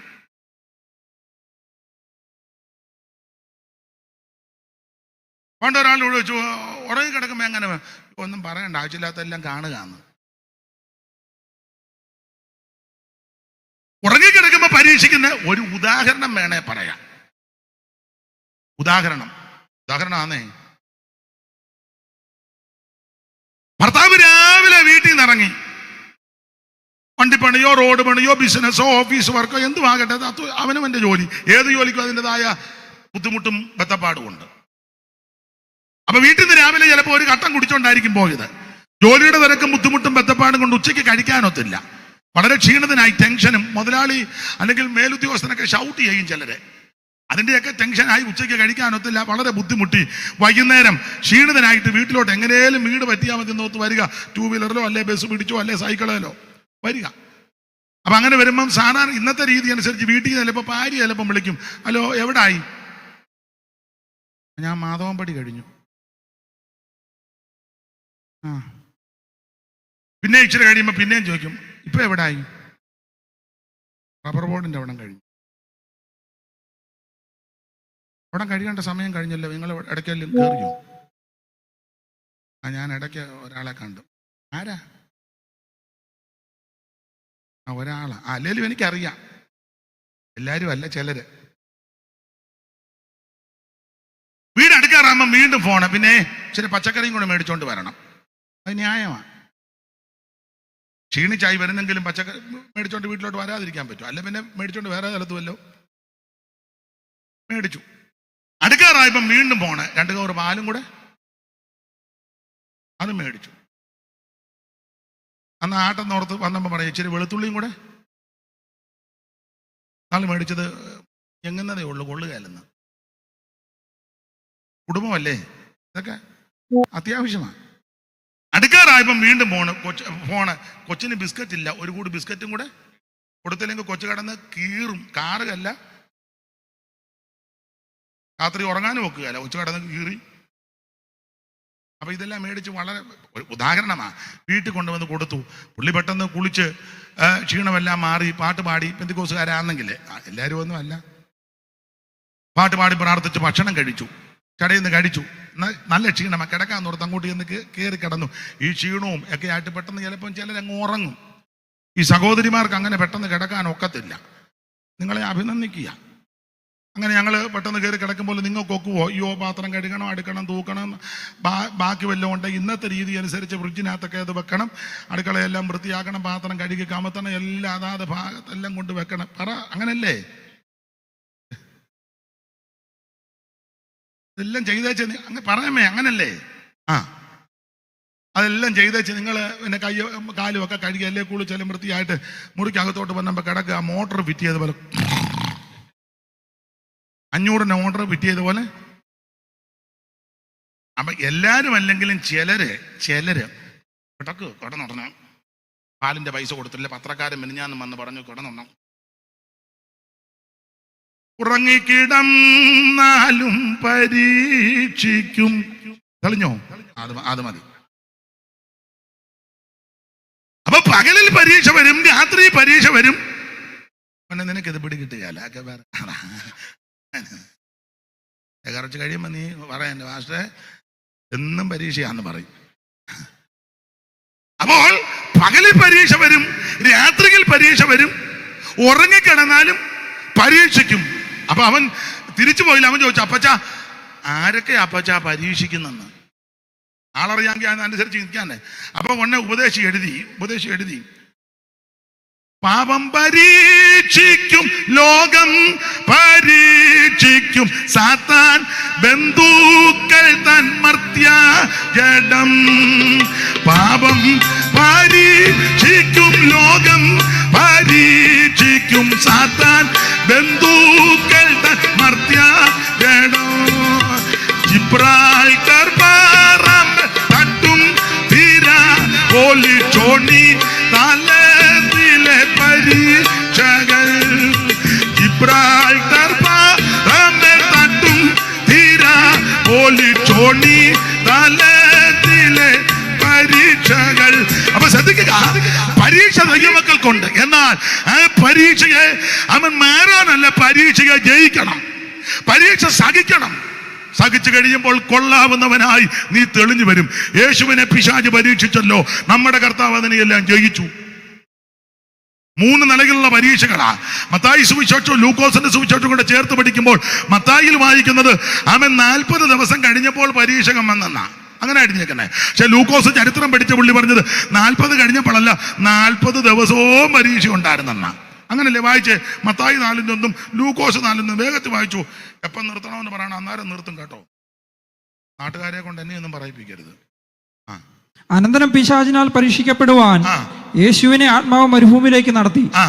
അവൻ 40 പകലും 40 രാവും ഉപവസിച്ച ശേഷം അവന് വിശന്നു. അപ്പോൾ പരീക്ഷകൻ അപ്പൊ മത്തായി വായിക്കുന്ന 40 കഴിഞ്ഞപ്പോ പരീക്ഷകൻ വന്നെന്നാ. എന്നാൽ ലൂക്കോസ് കുറച്ചുകൂടെ തെളിച്ച് പറഞ്ഞു. ലൂക്കോസ് 4:1 വായിച്ചേ.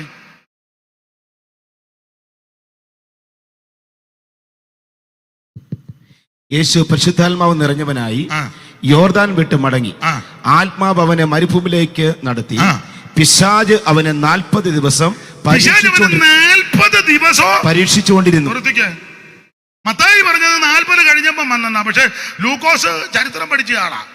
അത് ക്രമമായിട്ടും ചിട്ടയായിട്ടും അങ്ങനെ 1-ാം അധ്യായത്തിൽ ക്രമമായിട്ടാ. ശ്രീമാനായ യോബിലോസെ ആദ്യം മുതൽ കണ്ട സാക്ഷികളും വചനത്തിന് ശൂഷകന്മാരുമായി നമുക്ക് പരമേൽപ്പിച്ചതുപോലെ നമ്മുടെ ഇടയിൽ പൂർണ്ണമായി പ്രമാണിച്ചു വരുന്ന കാര്യങ്ങളെക്കുറിച്ച് ഒരു ചരിത്രം ചമപ്പാൻ പലരും തുനിഞ്ഞിരിക്കൊണ്ട് നിനക്ക് ലഭിച്ച വാർത്തകളുടെ നിശ്ചയം എന്നതെന്ന് അറിയേണ്ടതിന് അത് ക്രമമായിട്ട് എഴുതിയതാണ്. അവൻ ലൂക്കോസ് ക്രമത്താൽ എഴുതിയത് കൊണ്ട് ലൂക്കോസ് ചരിത്രം നന്നായിട്ട് തെളിയിച്ചെഴുതി. ലൂക്കോസ് പറയാ 40 ദിവസവും പരീക്ഷിച്ചെന്ന. മത്തായി പറഞ്ഞത് 40 കഴിഞ്ഞപ്പം വന്നു. പക്ഷെ ലൂക്കോസ് പറയാ 40 ദിവസവും. ഈ 40 ദിവസം എന്തോ പരീക്ഷയായിരുന്നു. പണ്ട് ഞാൻ സ്കൂളിൽ പഠിക്കുമ്പം പഠിച്ചതാന്നേ, നിങ്ങളുടെ അത്രയും പഠിച്ചില്ലെന്നേ ഉള്ളൂ. സ്കൂളിലെ അന്നത്തെ ശൈലി ഇതാ പറയുന്നത്, ഓണപരീക്ഷയും ക്രിസ്തുമസ് പരീക്ഷയും വലിയ പരീക്ഷയും. വലിയ പരീക്ഷ. ഇവിടെ 40 ദിവസവും പരീക്ഷിച്ചെന്നാ. ഈ 40 ദിവസം എന്തോ പരീക്ഷയാ. ഈ 40 ദിവസത്തെ പരീക്ഷയെ പറ്റി മർക്കോസ് ഒരു സൂചന തരുന്നുണ്ട്.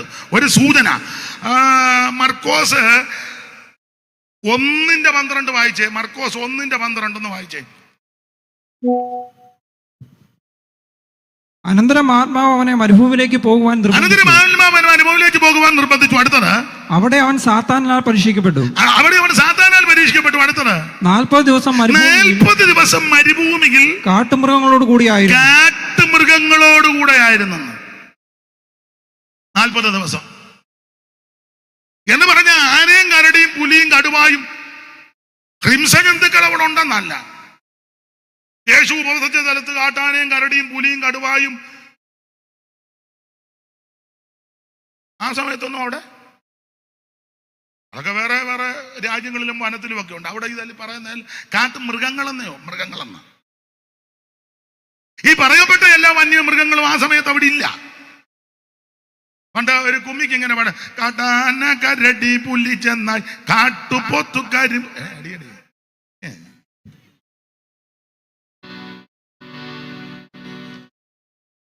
കാട്ടാന കരടി പുലി ചെന്നായി കാട്ടുപോത്തുകരിമ്പുലി കൂട്ട.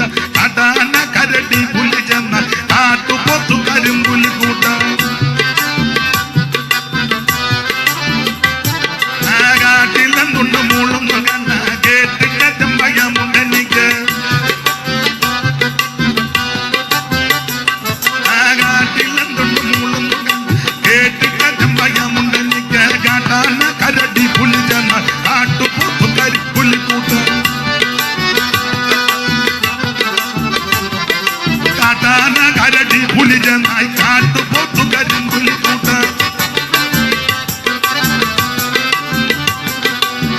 മതി, ചിലർക്ക് ഇളക്കം ഉണ്ടാകും. മതി, വേറെ പാട്ടാ കയറി ഇളകിയെങ്കിൽ പിന്നെ നല്ല താളവാ. വെള്ളം മുടി ഒടിച്ചിട്ട് ഇളകിയെങ്കിൽ പിന്നെ ഞാൻ കണ്ട് പയ്യൊക്കെ ആങ്ങി വരുന്നത്. അപ്പൊ ചുരുക്കി പറഞ്ഞാൽ കാട്ടുമൃഗങ്ങളോടുകൂടെ ആയിരുന്നെന്നാണ്.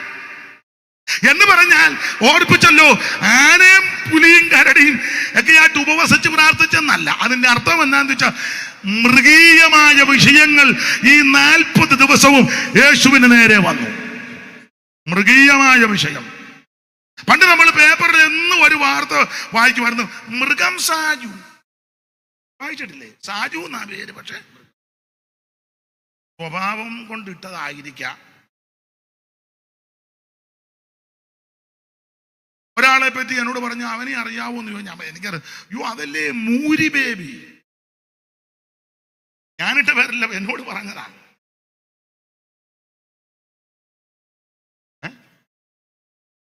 പുസ്തകത്തെ വാക്യമുണ്ട്. യഹൂദയെ പറ്റി വായിക്കുന്നത് സിംഹം എന്നാ. യഹൂദ ഒരു ബാലസിംഹം. അങ്ങനെ ബെന്യാമീൻ കടിച്ചു കീറുന്ന ചെന്നായല്ല, സ്വഭാവം വെച്ചാ അങ്ങനെ ആയത്. സ്തോത്രം. ഒരുത്തനെ പറ്റി വായിക്കുന്ന പേടമാൻ. ഇസഖാര് അസ്ഥിബലമുള്ള കഴുത. അപ്പൊ ഒരുത്തൻ കഴുത, ഒരുത്തൻ പേടമാൻ, ഒരുത്തൻ കടിച്ചു കീറുന്ന ചെന്നായി, ഒരുത്തൻ സിംഹം, ഒരുത്തനെ പറ്റി വായിക്കുന്ന പാമ്പെന്ന. താനോ വഴികളൊരു പാമ്പും അവൻ പാറകൾ. വായിച്ചേ മോനെ, വായിച്ചോ മോൻ, വായിച്ചോ. ഉൽപ്പത്തി പുസ്തകം 49 അധ്യായത്തിന്റെ 8 വാക്യം വായിച്ചേ.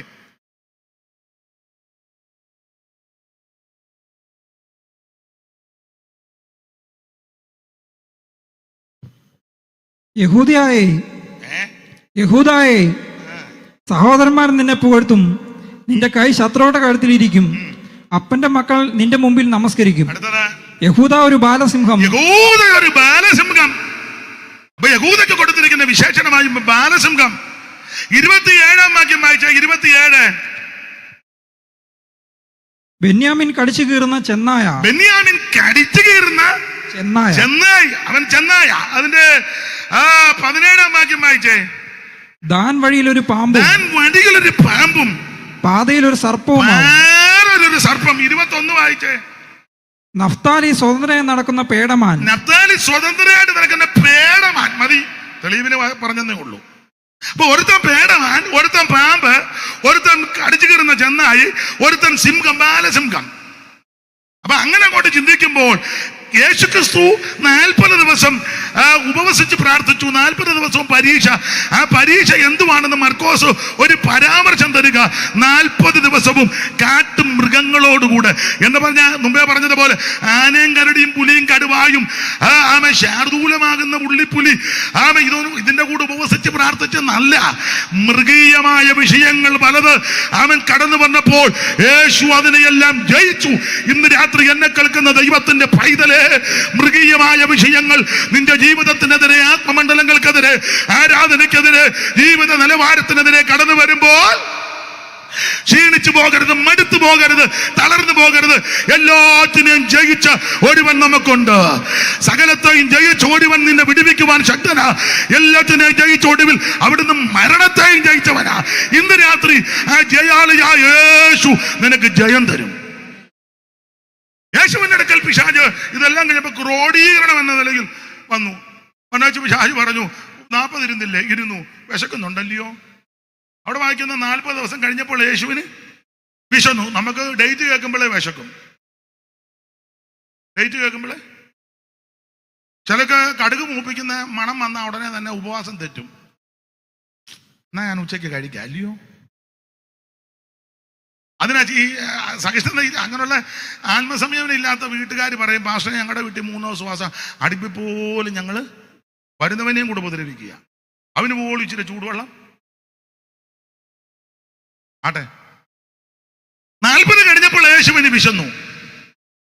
അപ്പോൾ പരീക്ഷകൻ അടുത്ത് വന്ന് വീണ്ടും 41 ഉപവസിച്ചിടവേ നീ താൽപര്യത്തോടടുത്തു വൈരിയായോ.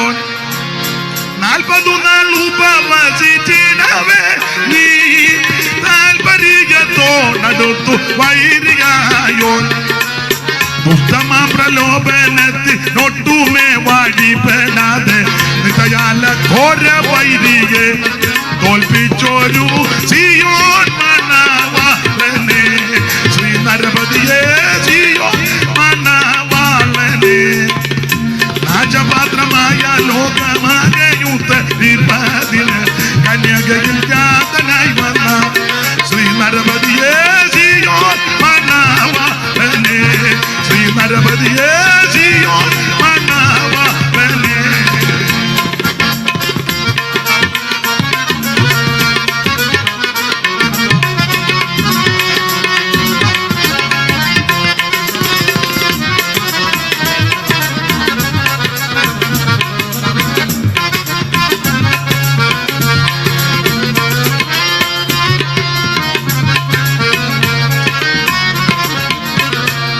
കൈയുയർത്തി ദൈവത്തെ മഹത്വപ്പെടുത്തിയാട്ടെ.